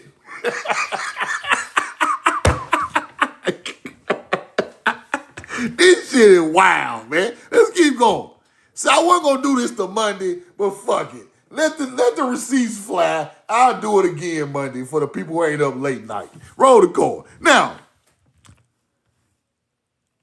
the date palm, the tree of knowledge. Where the palm originated, we don't fucking know. Although widely cultivated, no truly wild plant has ever been found. Its progenitor is believed to be phoenix. This is the tree, right? The phoenix tree from India. Yeah. A hybrid between these two, but both these species they try to give you some type of bullshit that make you think it come from India and it's a mixed tree. No, that tree come from Thailand. The spreading of the date palm occurred during the past centuries following the two distant directions. One started from Mesopotamia to Iran to reach the valley of Indus Valley, I told you. The other starting in Egypt. Two of our people selling in different spots in that area. Egypt and Mesopotamia. Just like I taught you. Let's keep going. Let's go back. Let's go get the whole story, and I'm going to get out the way. Let's go get the whole story of the Adam and Eve shit, and I'm going to get out the way. Okay. During biblical times, the date palm was common throughout Egypt and Levant. And the Levant is the area where the Hebrews live. Come on now. Stick with truth. I'm going to lead my people to the promised land. I'm going out of legend. I don't know about the rest of these niggas. I'm going out of legend. I don't know about the rest of these niggas. Because they ain't going to teach this shit the way it's supposed to be taught. Roll the call.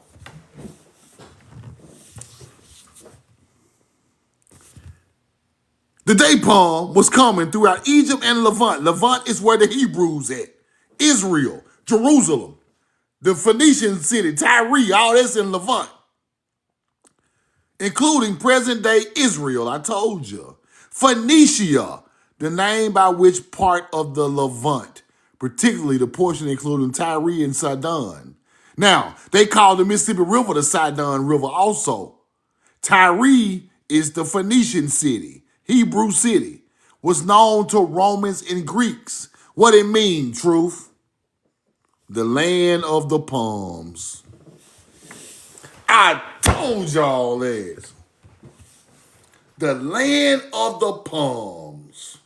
The land of the palm tree. Why are they Greeks and Romans calling the area where the Ivri or the Hebrew is it the land of the palm? Because we bought the motherfucking palm trees. It starting to all make sense now, ain't it? These people gonna try to unalive me, bro. I'm telling y'all, because I don't bro, don't nobody break their code, bro.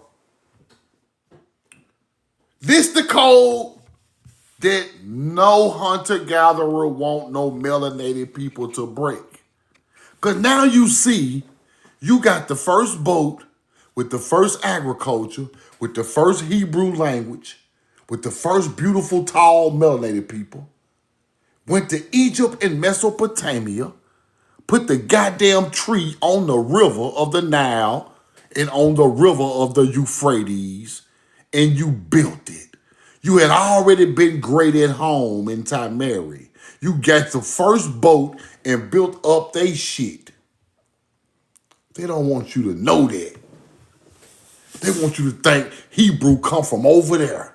Ivri come from over there. Biblical shit. That's what they want you to think. But the whole time, the language come from us. The stories in the Bible come from us. They just switched the fucking palm tree out from the damn apple tree. Why? Why in the Bible they switched the palm to the apple? Why? Because they know that palm tree is a tropical tree. That motherfucker ain't just growing in the desert. So we gotta come with at least a basic tree, a fucking apple tree. They were eating figs, not apples. Date figs, right? Now, dates. Now, Levant. Tyre and Sidon was known to the Romans and Greeks, the land of palms. Some of the ancient coins of Tyre and Sidon bear the image of the date palm, as does the Jewish coin issued at the time of Judas Maccabeus, 175 BC. Let's see, can we pull that up? Fuck it. Roll the coin. Let's see, can we pull that up? Judas. Now, you see his name, right? You see the man named Judas now. Keep on playing. Keep playing. He popping right up in my damn computer, too. Watch this. Coin. What year that is? What year is that? 175 BC. This way down the line right here. But this still good knowledge because the date palm is on it. BC coin. Roll the coin. Let's go look at that. Maccabean revolt. He meant coin with his own image. Rather, coins from the king. Conflict against Hellenistic. Now, why? Hold on. I'm about to go back and do some more research on that. I ain't gonna get into that. Yeah, the date palm is on one of the coins.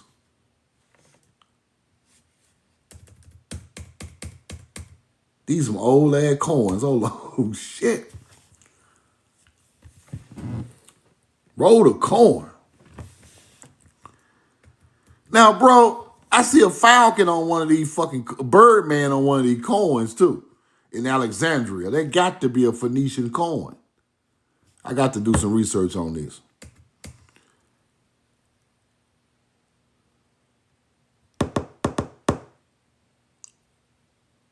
Coin. Oh, this is too crazy.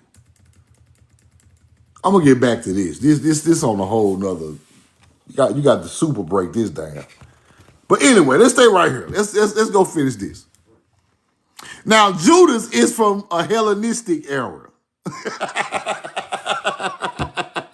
Hold on. That's over somebody's head. Judas is from Hellenistic era, but that's a whole nother story. Let's keep going. We're gonna get into it. We'll get into that another day.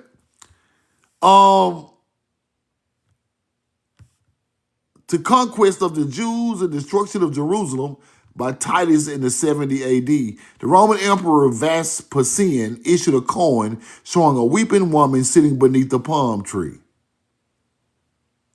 A weeping woman sitting beneath the... Now, what is the symbolism for that? They fucking with the Hebrew.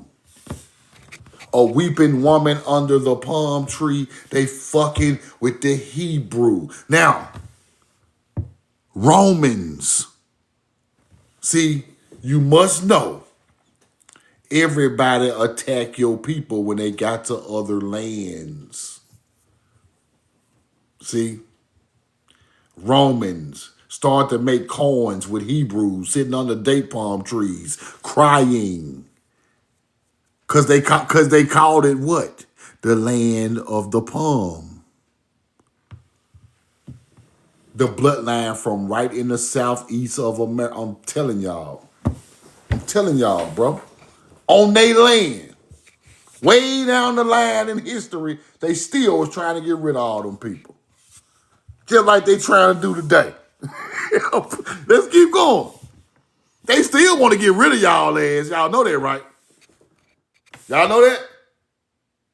Do you know throughout the entire history of our people, they've been trying to get rid of us the whole time? Do you know that?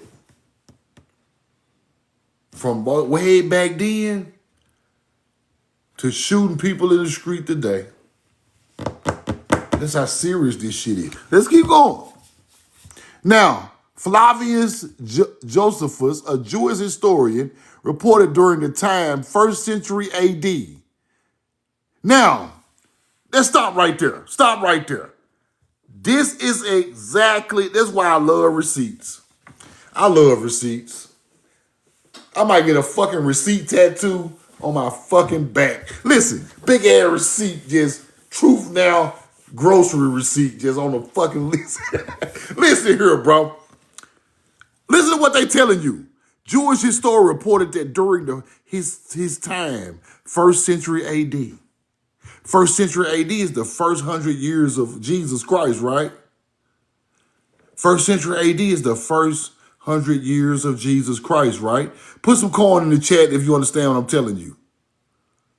1st century AD, that's the first 100 years of Christ. After death. After Christ's death, right? Y'all get it? Now, how in the fuck is y'all writing a book about the first, how we got historians reported that during his time, the 1st century AD, how is he writing about the 1st century AD right after Christ's death? How? He just writing it. He just around. Like, I thought the Adam and Eve story was something a little bit before that with the creation of man. Why are people, historians, talking about the 1st century AD and y'all ain't never met Jesus or y'all ain't got no pictures of him.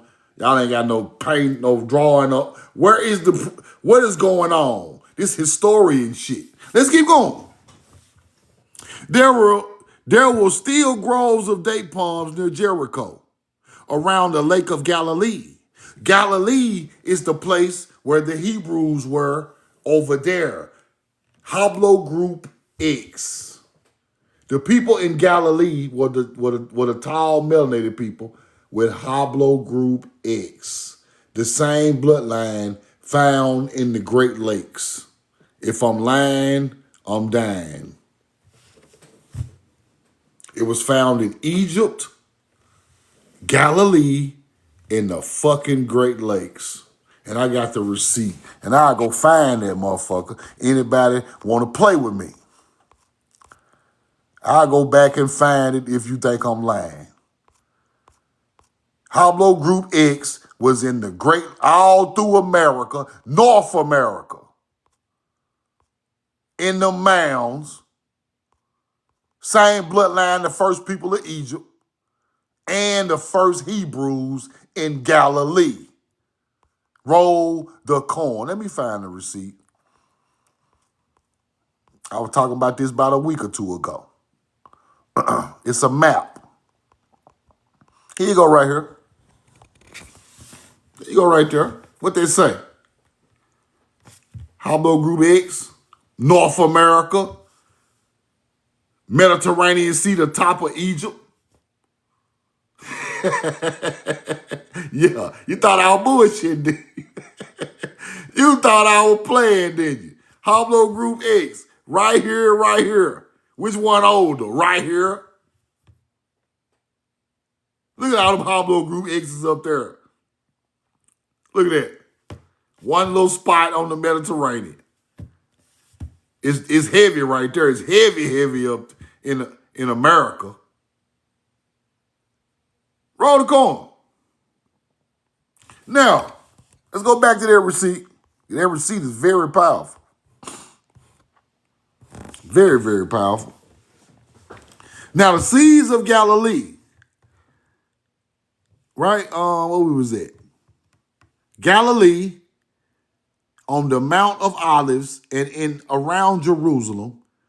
In passing, it may say it here that the Hebrew word for the date palm is tamar. It became the Jewish symbol of grace and elegance and was often bestowed by them on women, as for instance, the sister of Absalom, in allusion to their graceful, upright carriage. Ashkenazi Jews got their information from ancient Hebrews with the Tamar tree. Your ancestors, like I taught you. Let's keep going. Even today in Israel and other countries, Tamara are often used as girls' name. That's where they get that from. The legend is that the date palm, not the apple tree, was the tree of knowledge of good and evil, and that the date, not the apple, was the first Eve so generously offered to Adam in the Garden of Eden. If the date palm was the tree of knowledge, Gabriel would not have submitted to Adam that he taste and eat the dates. Now, the spreading of the date palm cultivated in Mesopotamia first, in Egypt around the same time, but I think Mesopotamia is a little older, right? Date palm, these countries were initially localized. Tunisia, Algeria, south, Oed right? Morocco, right? Dra valleys, Mauritania, right? Now, listen to look what we're talking about. Tunisia come from Tunis. Tunisia come from Tunis, which is the Phoenician god, a Hebrew god. Some type of Hebrew teaching is Tunis, the mother goddess. Tunis is the mother goddess of the Phoenician. That's where you get Tunisia. That's why Tennessee is called that. It's the same thing, people. They just changed the words around. Tunisia is the Phoenician city. Tennessee come from that same root word, Tunis or Tanit. Same thing. Don't let them tell you that this is some old American shit. No. Same ancient ass words that been going along for all hunter-gatherers got on either one of the lands. Let's keep going. Right? The Cherokees got something to do with Tanit because the ancient city of the Cherokees was in Tennessee and it was called Tunisia. Look it up. You think I'm bullshitting? Look it up. Watch this. Now, Morocco. Oh, shit. Y'all in trouble, Morocco. You know why? The original establishment of date palms in these countries. Why we rolled the corn in Morocco? I mean, we rolled the date palm in Morocco, huh? Huh? You see more anywhere with date palms? No. You know why? Because our people put date palms in Morocco before a fucking Moroccan Moor ever spoke of Moor, or for a Mormon ever spoke of Morocco. We put date palms there. We the original people in Morocco. And they try to teach you the other way around.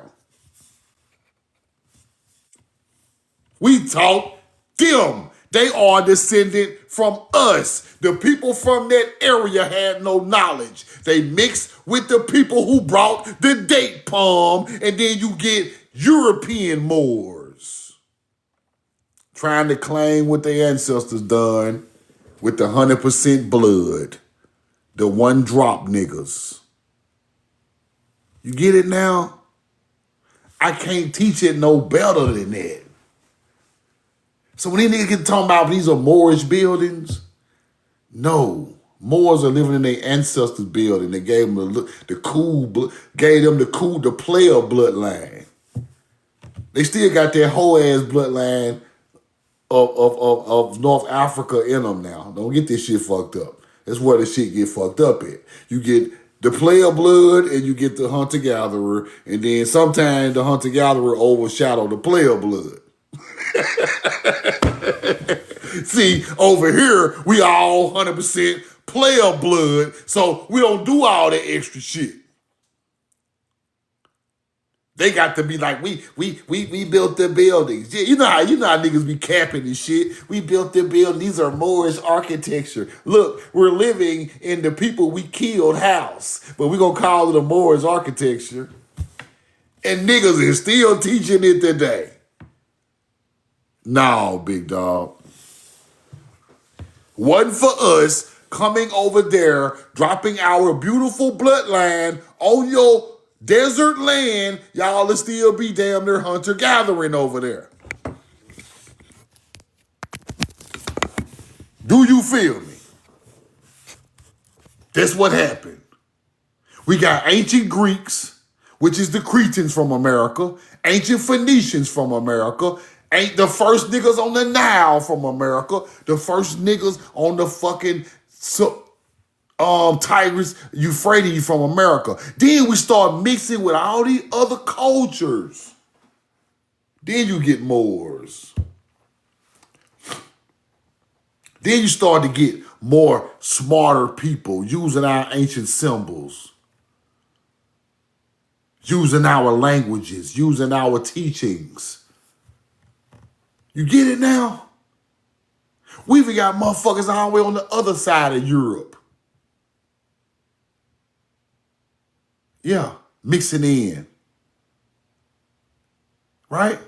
Now, I don't want to push this narrative because I ain't through researching it yet. But I really starting to think that these certain type of brown skinned and melanated people come from, all of them come from here. They just landed on their other people's land and just had, because something ain't right about this shit and the way this world's set up, bro. I'm telling you. When I get to researching and I get to looking at the ancient culture who mixed in with the culture from the land, and then I see the people there today, some of them people favor us way more than they favor African. Like niggas in the UK and shit. Y'all get what I'm saying? Them UK niggas, yeah, they got some of our blood. They got, got to. That's how they can rap and all that old UK shit. Heck at them thing for them dead. All that old shit. See, y'all got that shit from us, man. Y'all wasn't rapping it. Y'all wasn't rapping that old English ass shit that smooth, man, with 1-5 blood.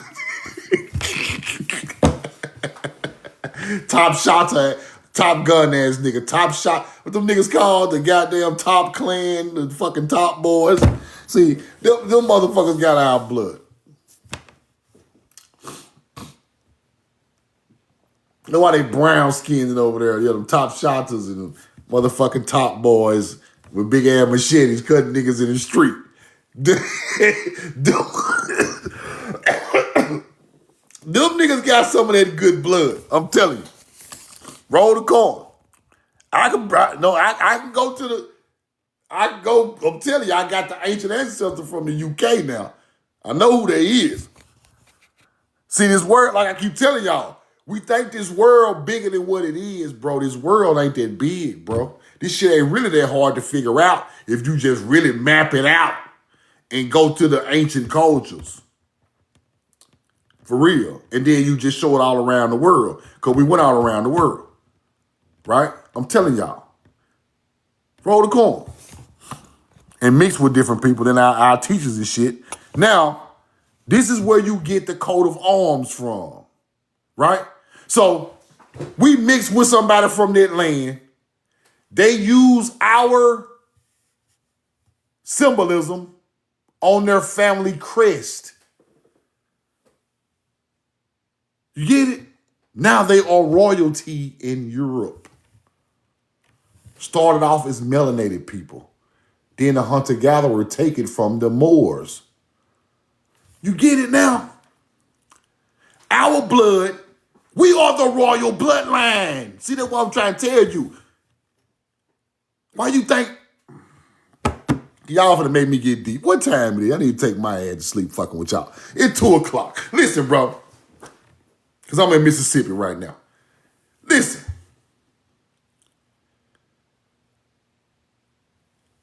Ain't no royal blood if we don't go over there.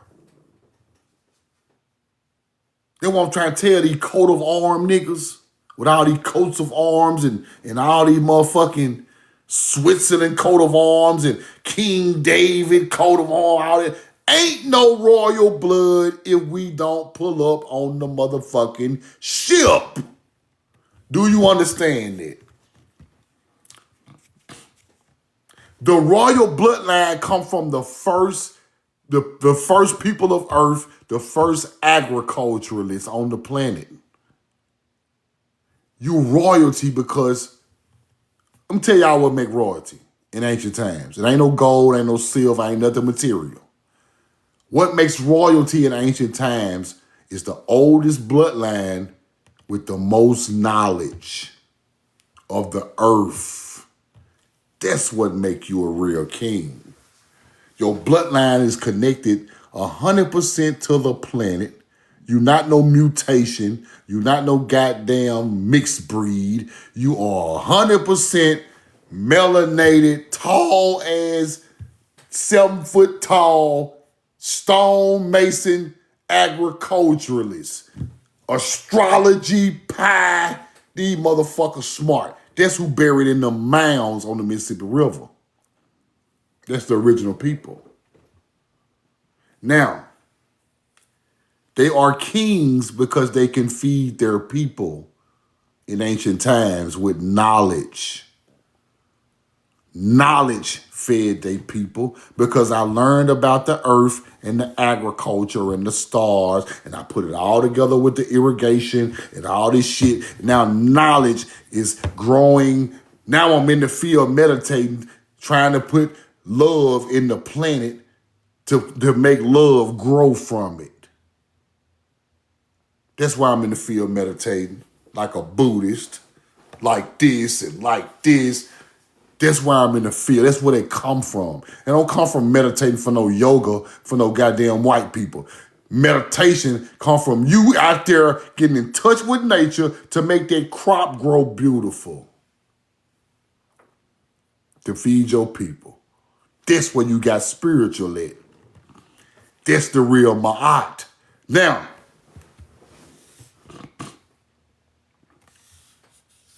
them giants created that Hebrew language because it starts with an ox and a plow.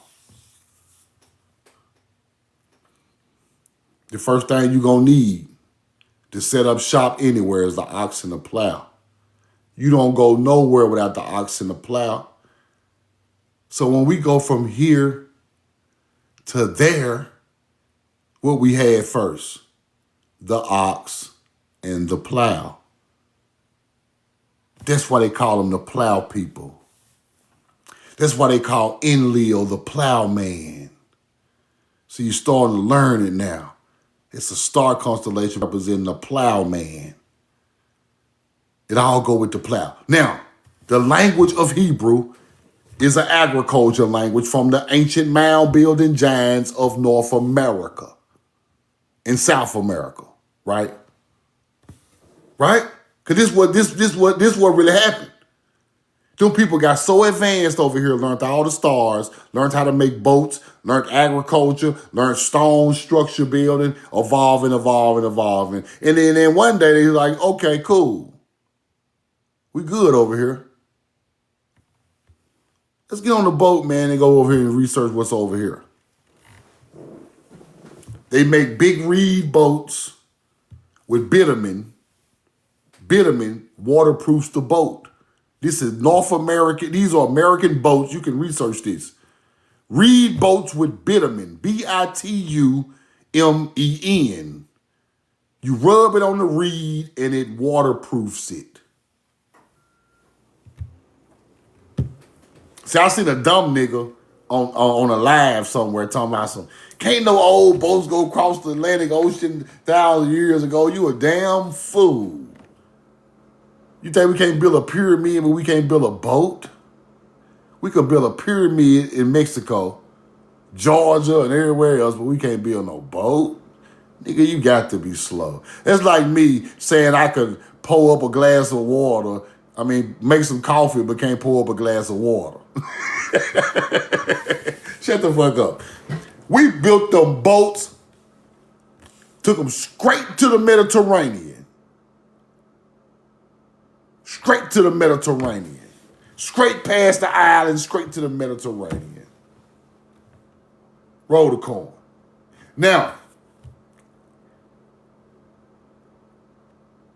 when we hit the Mediterranean, we start building all these, we start selling, putting trade centers there. Trade centers all over the Mediterranean. That's where they cities come from. Trade center in Athens, Greece. Crete, Greece. Alexandria, Morocco, Spain. We the one went to all them places and built it first because I found ancient Hebrew columns in all of them places.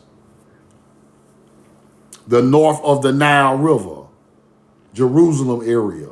You can go to the other area and go to Tigris, right? So we left here, done all of that.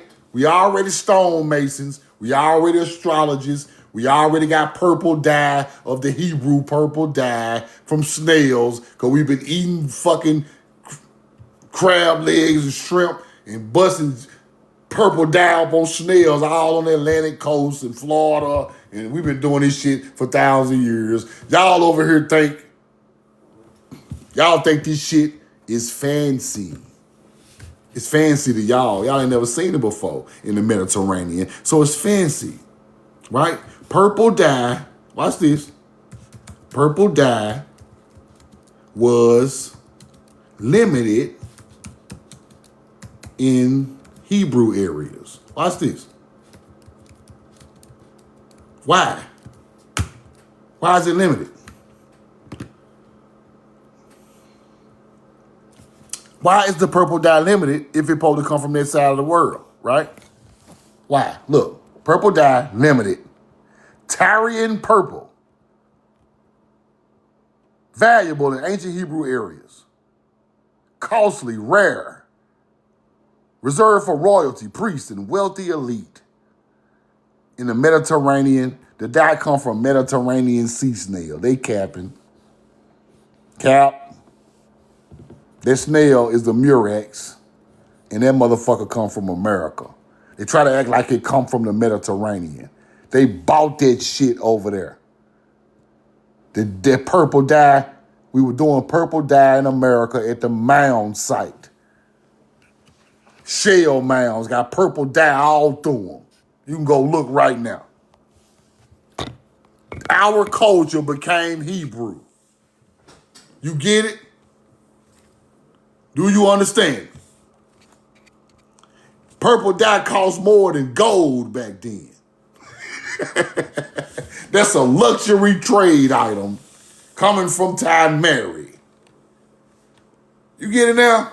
Your culture became a religion. Phoenicians are the first to create purple dye. No, they not. Phoenicians got ancestors too.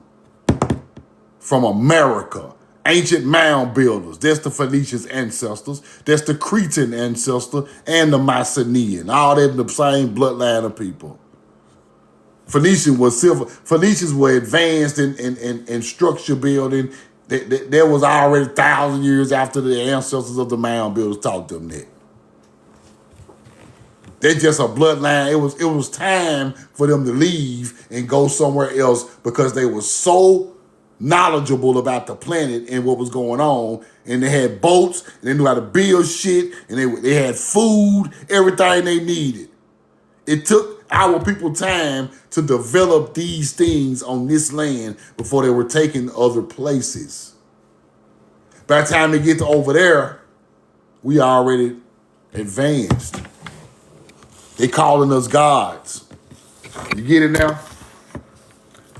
If the ancient Ubaid culture, which precedes the Sumerian, pulled up on a reed boat with bitumen on it, that's an American boat. The first people on the Tigris and Euphrates was called the Ubaid culture.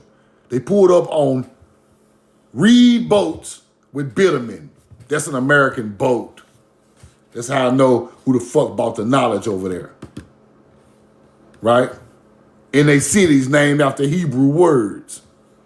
Nineveh is Navala. Stop it. That's Hebrew. Y'all changing the name of the cities, trying to act like it's some type of fucking Sumerian name. That's Hebrew. Purple dye, which we already had done in America for a long time, made it to another side of the world, and they called it precious, purple, elite, wealthy. Why are the purple clothes wearers royalty and priests and wealthy elite? Because we had the crops. If you have the crops in an area that don't have no crops, we wearing these purple clothing that became associated with royalty, kings, priests. You get it? Elite. We are elite because we can build a castle and we can roll the corn outside the motherfucker and trade it with the hunter-gatherers. You get it now? Then we built up a Tartarian-style building later on in the evolution of our people and stored the damn crops right in the building. Corn exchanges became Tartarian buildings over time. Everything you created got a whole new name and a new teaching to break you from your knowledge of the ancient culture of your people. Now, the people that didn't leave America became the tribes. A lot of ancient people left, and a lot of ancient people stayed. Those are the ancestors of the people still on this land today, the people that stayed. It's just that simple. And they became different tribes all over the land. Your ancestors. Florida and Alabama and Mississippi and Louisiana and Carolina with a K. Come on now. Karo is Hebrew. They try to change it to a C to throw you off like we slow, but I'm going to break the code on all it. And that's what happened, right? And they called you an Indian for the same thing they called the Hebrew, what they called him for the purple dye. Indigo, Indian. Dye, people. Indigo is a dye. Our people created the dyes for colors. Come on now. Put this shit together.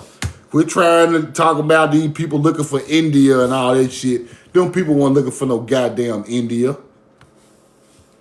Them people knew India. They knew Indians was here. Indigo people who used the dye. That's where you get Indian from. Indigo.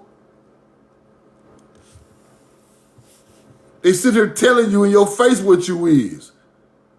If the Hebrew had dye and the indigo children got dye, they the same damn people.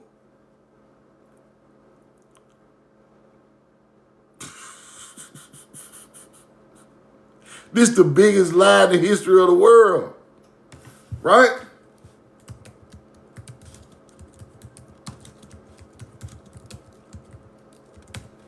Why you think you niggas over here great, man?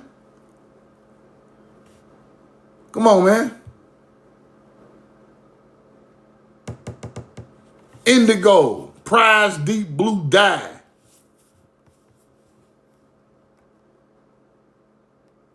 Established through ancient trade routes of the indigo pharaoh plant. That's why they call you an Indian. Dye, blue dye, purple dye, red dye, all that shit was us. Them hunter-gatherers didn't know how to get no dye from no plant or no shell. They not in tune with nature, bro. See, that's where all the knowledge come in. Everything go back to nature.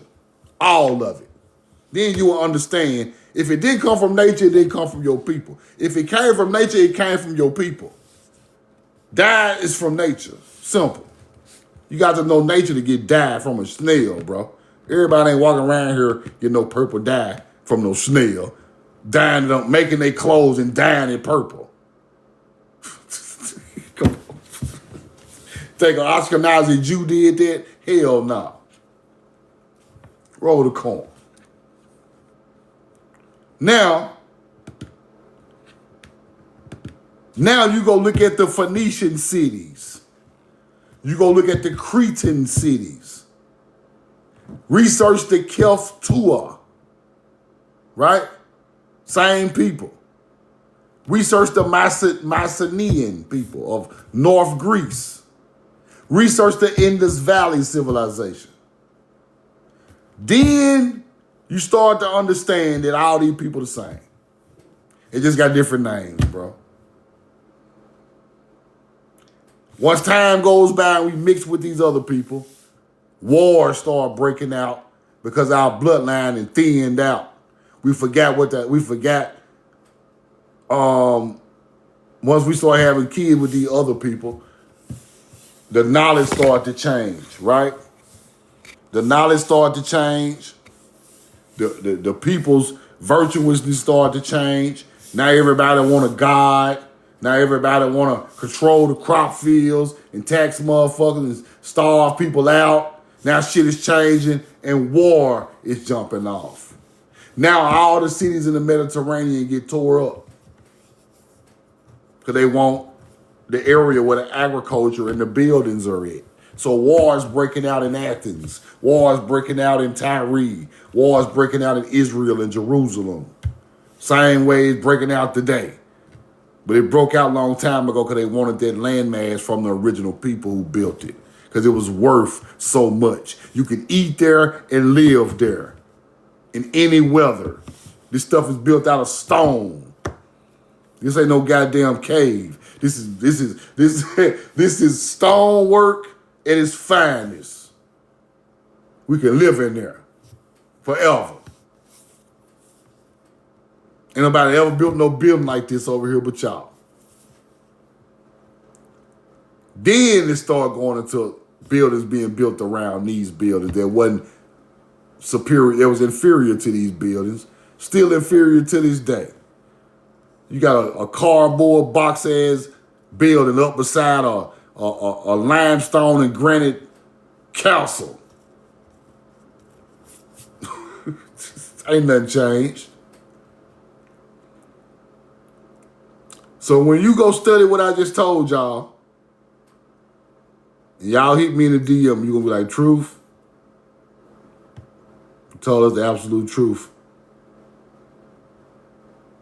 Ain't no way around it.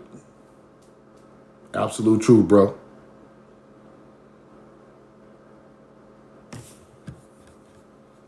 Fire. Then I go back to the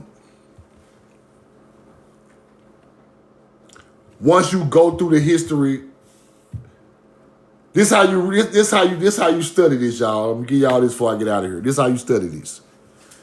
You go to the mounds. You go find books about the mounds and websites about the mounds, and you go through all of the artifacts and find out what they are made out of, right? You find out what the artifacts are made out of and what they're useful for. Then you start studying Egypt the same way. What is this and what is it made out of? What is it for? Then you go to Samaria and do the same thing, right? So now you're like, damn, soapstone used in Samaria, in Egypt, and the Mississippian culture for some type of eating utensils. Same damn stone from the earth. Then you go to finding meteoric stone, meteoric iron. Mound builders had them in Ohio, Mississippi River. Egypt got the motherfuckers. Meteoric iron. You're like, damn, okay. The Sumerians have it. Then you keep going. Agate, quartz. carnelian.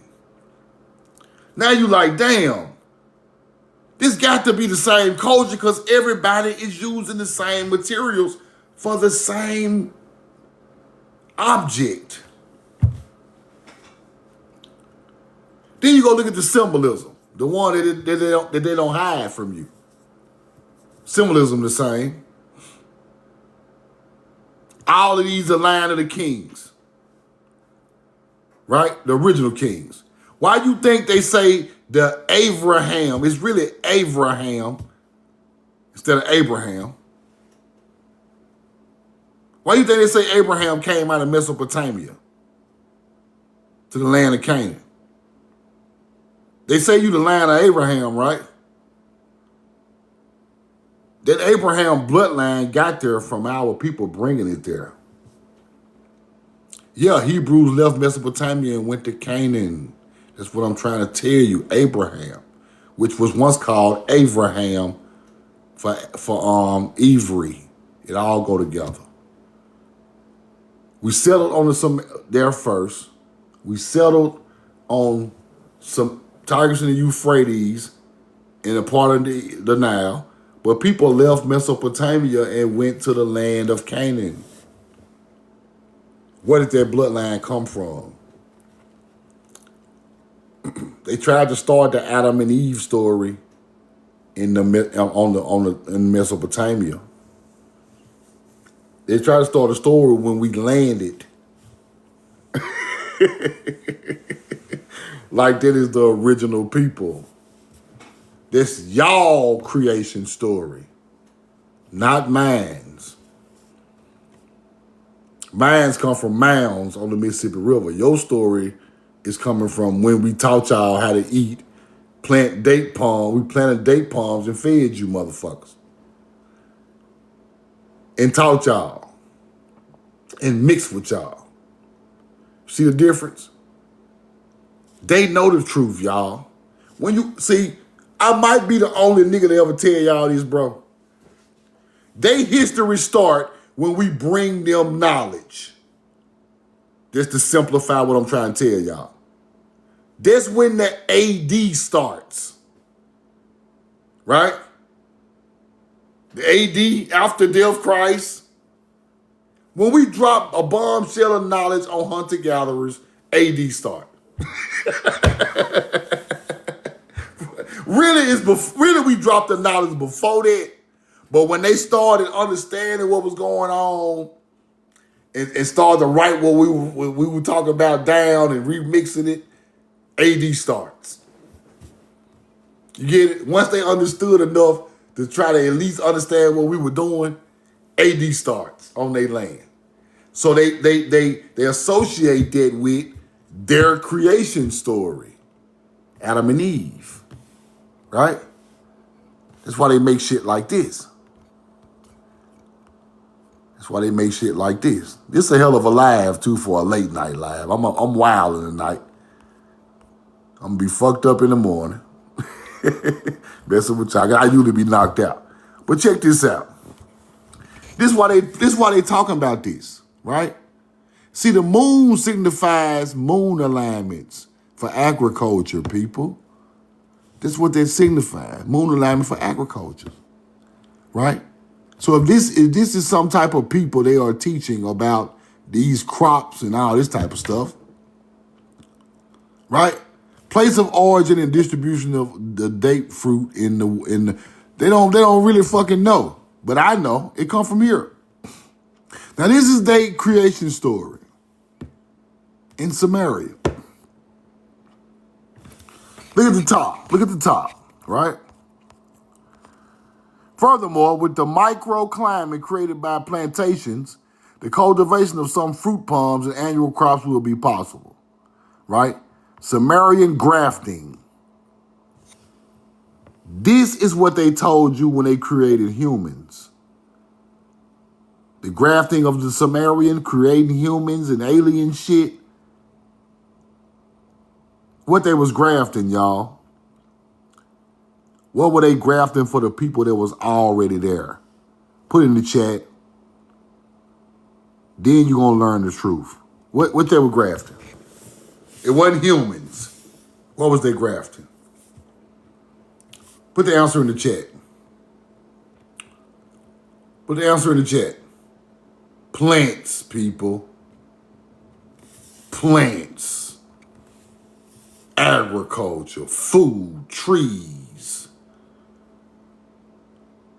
Now, why would your own melanated people tell you that we over there, that aliens creating human beings, but the whole time we were showing them people how to graft, Sumerian grafting. I don't see no damn Yakub with no big ass head trying to make no body.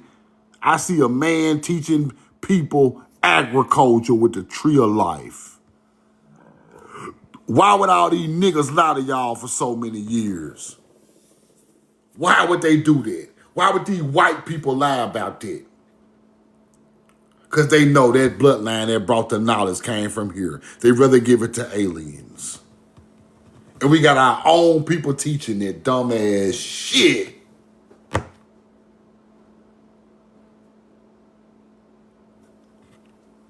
I can't explain it no better. That's the real grafting of the Sumerian. Agriculture grafting.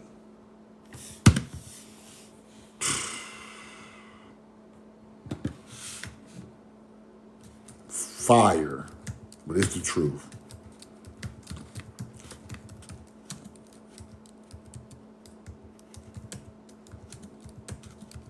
And these people know the truth. We just don't know it.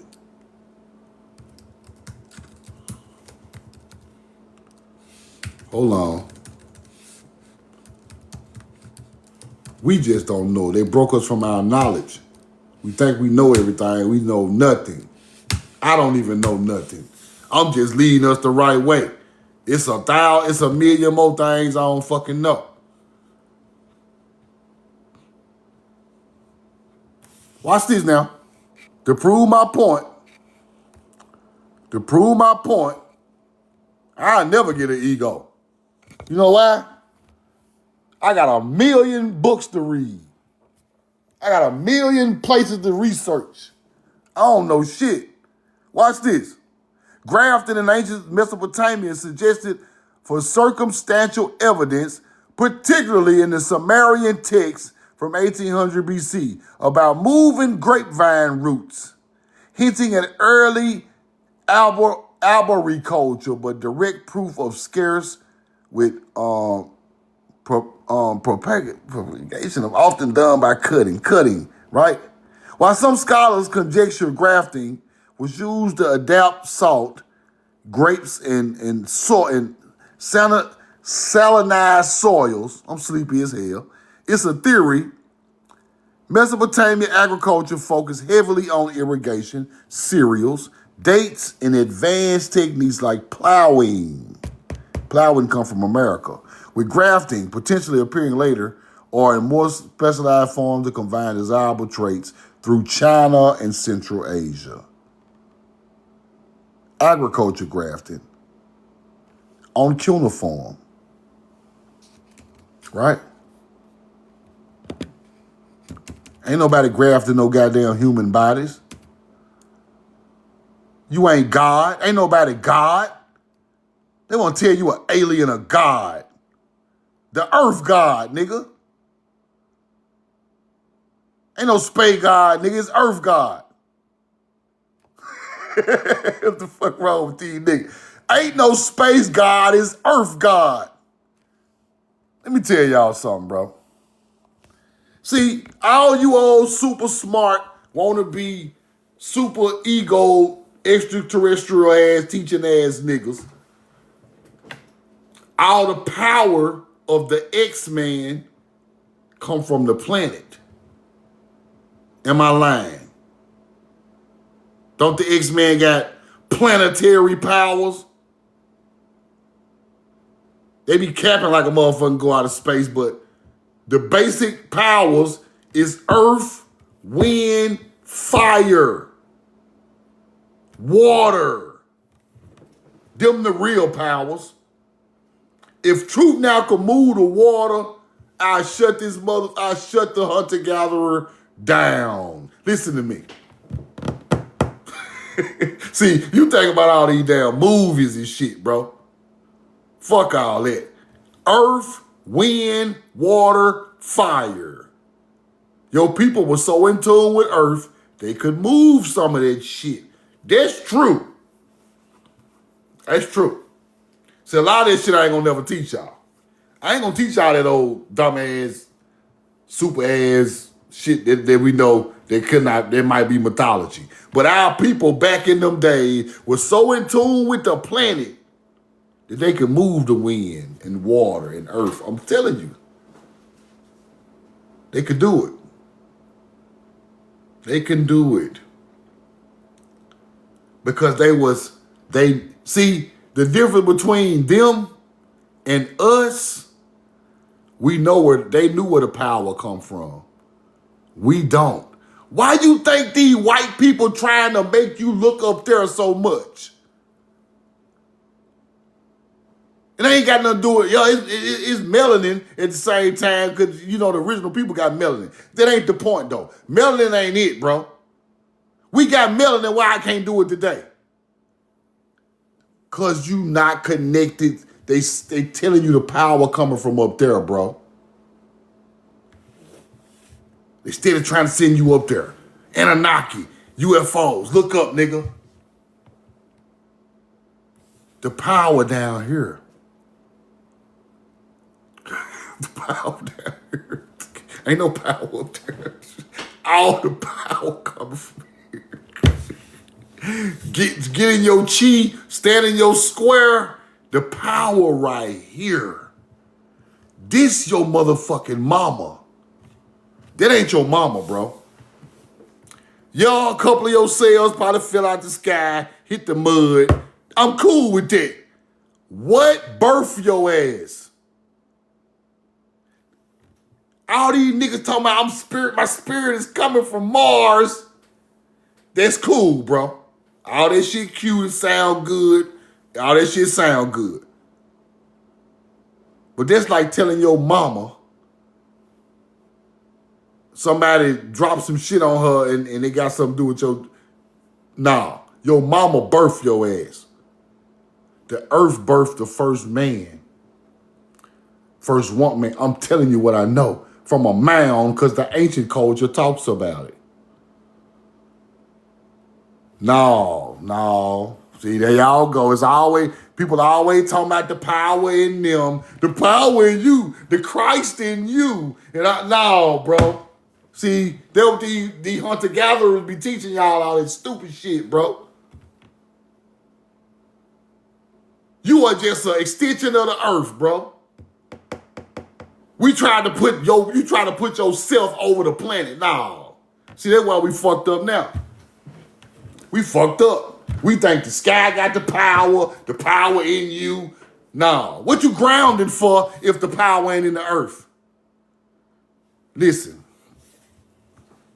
If they could build a free energy building, grounded to the earth, pull the electrons out of the fucking air and light it up, ain't no human right there. That's a building. That's science, bro. It's not really power. It's science, bro. It's the way they figured out how to use this and that to make this happen. If they're using a building for power, they could use you for power. You got copper in your goddamn body. See, you don't know that. Bro. You are made of earth elements. You are the only being on the planet 100% made of earth elements. That's why they can't do what you do. And we ain't no Anunnaki. Don't put the Anunnaki shit in my chat. Anunnaki is Hebrew. It's not alien. Come on, man. Copper in your body. Copper in your body. You don't even know it. You don't even know copper in your body. Copper is essentially a trace mineral your body needs for energy. Copper already in your body. You get more copper from certain foods. seafood, nuts, seeds. See, we knew that back then. You eat all this copper food, ground, power up, your ass can move something. Okay. Yeah, you out there eating, yeah. Okay. Now, let me explain something to you. You are not bigger than the program, bro. We not bigger than the program. See, we think Jacob, we melanated, we bigger than the program. No.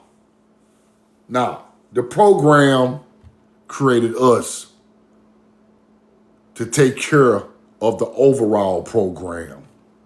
The overall program is to take care of the planet. You're supposed to be a steward of the land. Once you learn everything about the planet, you can power up around this motherfucker. I'm talking about, boy, move water. Okay.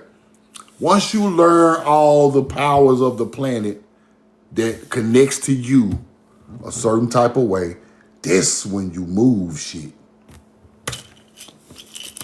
You can look up, you can try to look to the sky for Anunnaki all you want. You ain't gonna never move nothing. You got to ground and be in touch with your creator. This your creator. No matter how much you think you not created by this little regular ass earth, this motherfucker is not regular. You are the greatest thing ever created. You are nanotechnology. You can heal, see, goddamn swim. You can do everything, bro. You think it's another being out here like you? Y'all think some beings out here better than y'all, alien. Nah, ain't nobody better than you, bro. You are the motherfucking, the Maybach Benz of beings. You don't even know it. You around here tearing your temple down. You the Maybach Benz of motherfucking beings. You top of the line. You Jordans, them hunter-gatherers, some raggedy ass fucking Reeboks. Listen. But you gotta know that. But you gotta know who is your creator. Who is where the power come from. Downstairs, big dog, not upstairs. That's why hunter-gatherers be like, I'm a Pleiadian. Oh my God. The Pleiades just was talking about the spring equinox for sowing the seed, bro. See, they so lost, they think they coming from aliens from the Pleiades. We were just talking about when it aligns in the sky, that's when you put your seeds in the ground. They so stupid. Oh my God, I'm a powerful blue-eyed alien. See, that shit retarded. Don't you listen to them people, bro.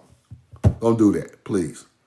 They're gonna lead you straight to some stupid shit that you think you smart. Y'all not shit from no Pleiades. Only reason the Pleiades is even thought about is because of the spring. It's aligned in the spring for the spring equinox. Stop trying to be like them stupid ass people. We're Anunnakis, Anunnaki giants. I can't stand when white people say Anunnaki giants. Anunnaki giants walking around Boston. Shut the fuck up, dog. Them is not no Anunnaki giants, bro. I'm just ancient people, the original people in America. You putting Sumerian shit way down the line, back over here. Nah, don't do that. Stewardship of the land is the closest you gonna get to God. Telling you now. You can they can lie to you all you want. They can tell you all the alien stories they want.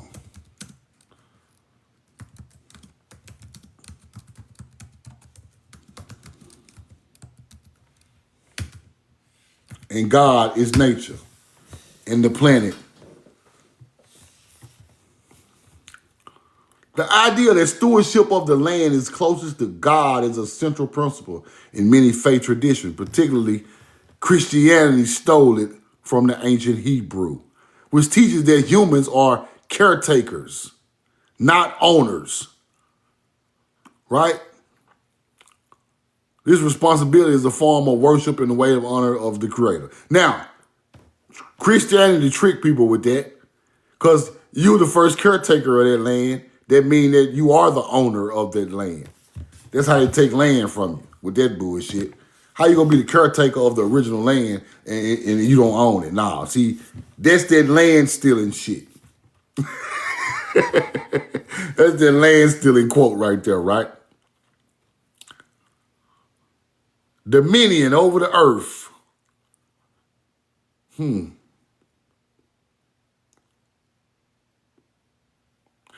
held accountable for your ancestral land. You must take care of it the same way your ancestors did. That's what they're trying to tell you. Being a steward of the land. Also, you be a steward of the land, then your spiritual discipline with the land and other people take you all the way the closest you're going to get to the purest in nature, right?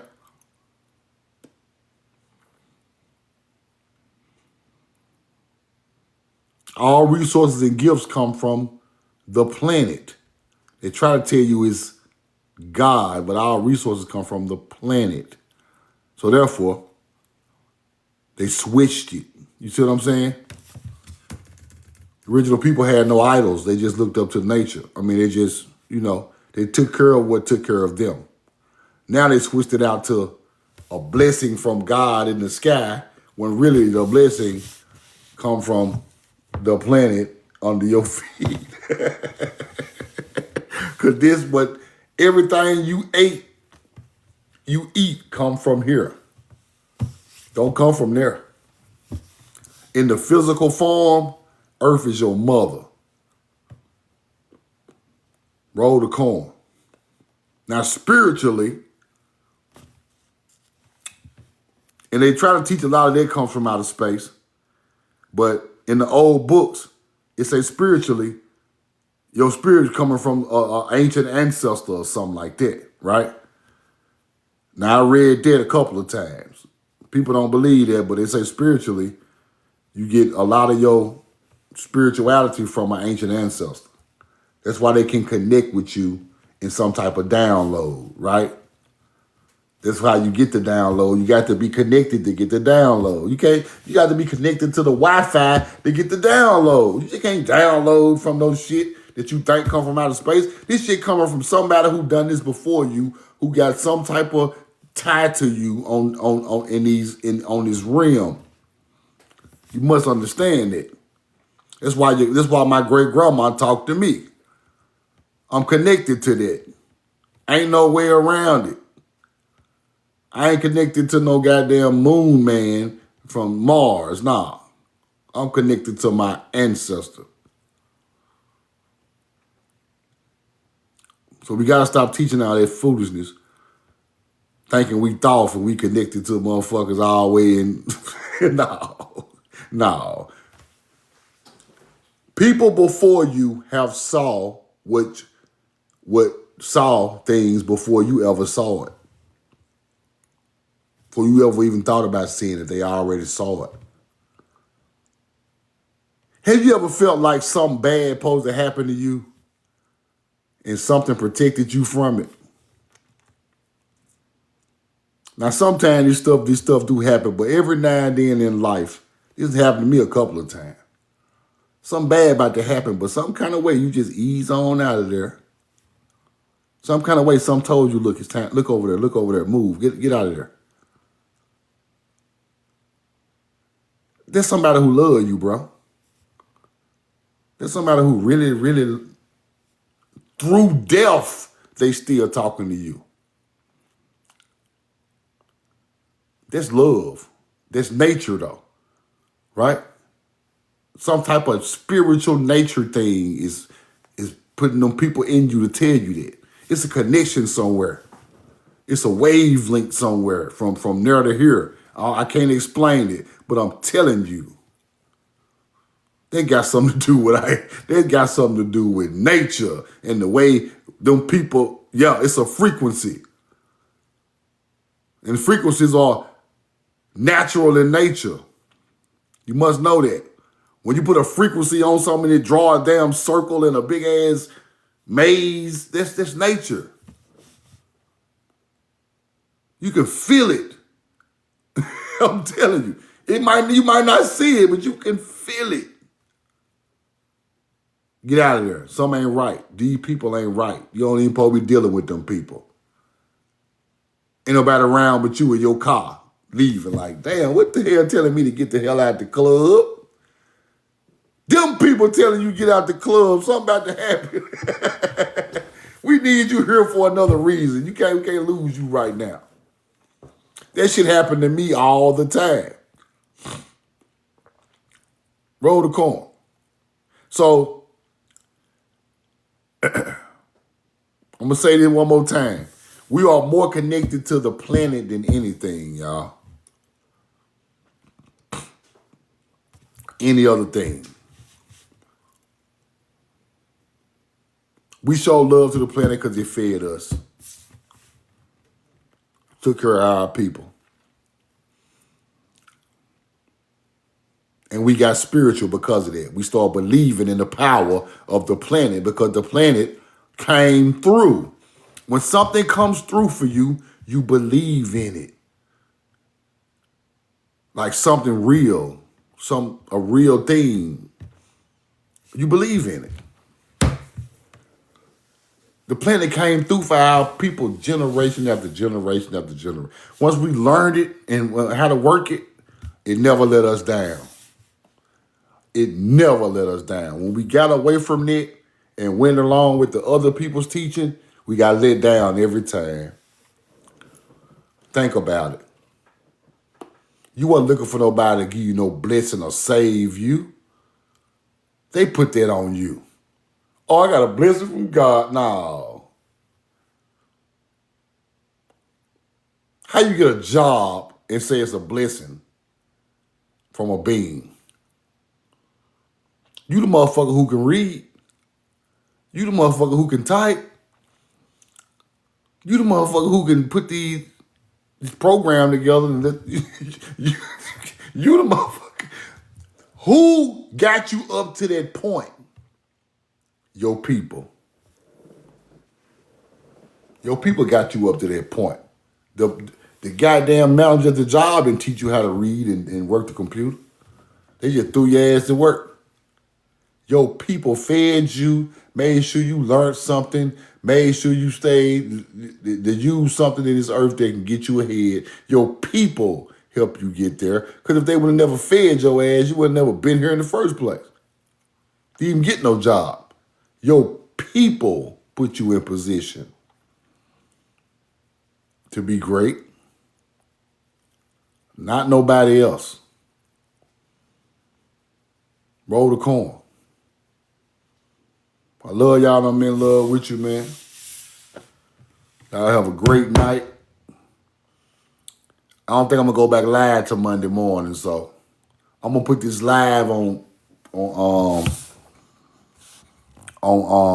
YouTube. My YouTube link is in my bio on my page. Y'all go subscribe. Please go subscribe because I don't want y'all to miss all these lives. I put them on there every day. And I come with a new topic about our ancestors and the real knowledge every day. Might be a crazy topic sometime, but it be true, right? That's my cash app. Appreciate the cash app somebody sent me. My cash app is We Know the Truth Now with the red logo. My link is in my bio. Go subscribe right now. And if you miss the live, I go live every morning around 9 or 10. If you miss it, you can go to my YouTube and watch the live that evening between probably 1 and 5. I'm going to put it up sometime between there. Excel, what up, my brother? Roll the corn. Love y'all. I'm in love with y'all. Have a safe, prosperous night, man. I'll see y'all Monday morning on my new live, and I'm going to go over the tomar tree and that stuff a little bit more. Roll the corn. Galil had the gun. We know.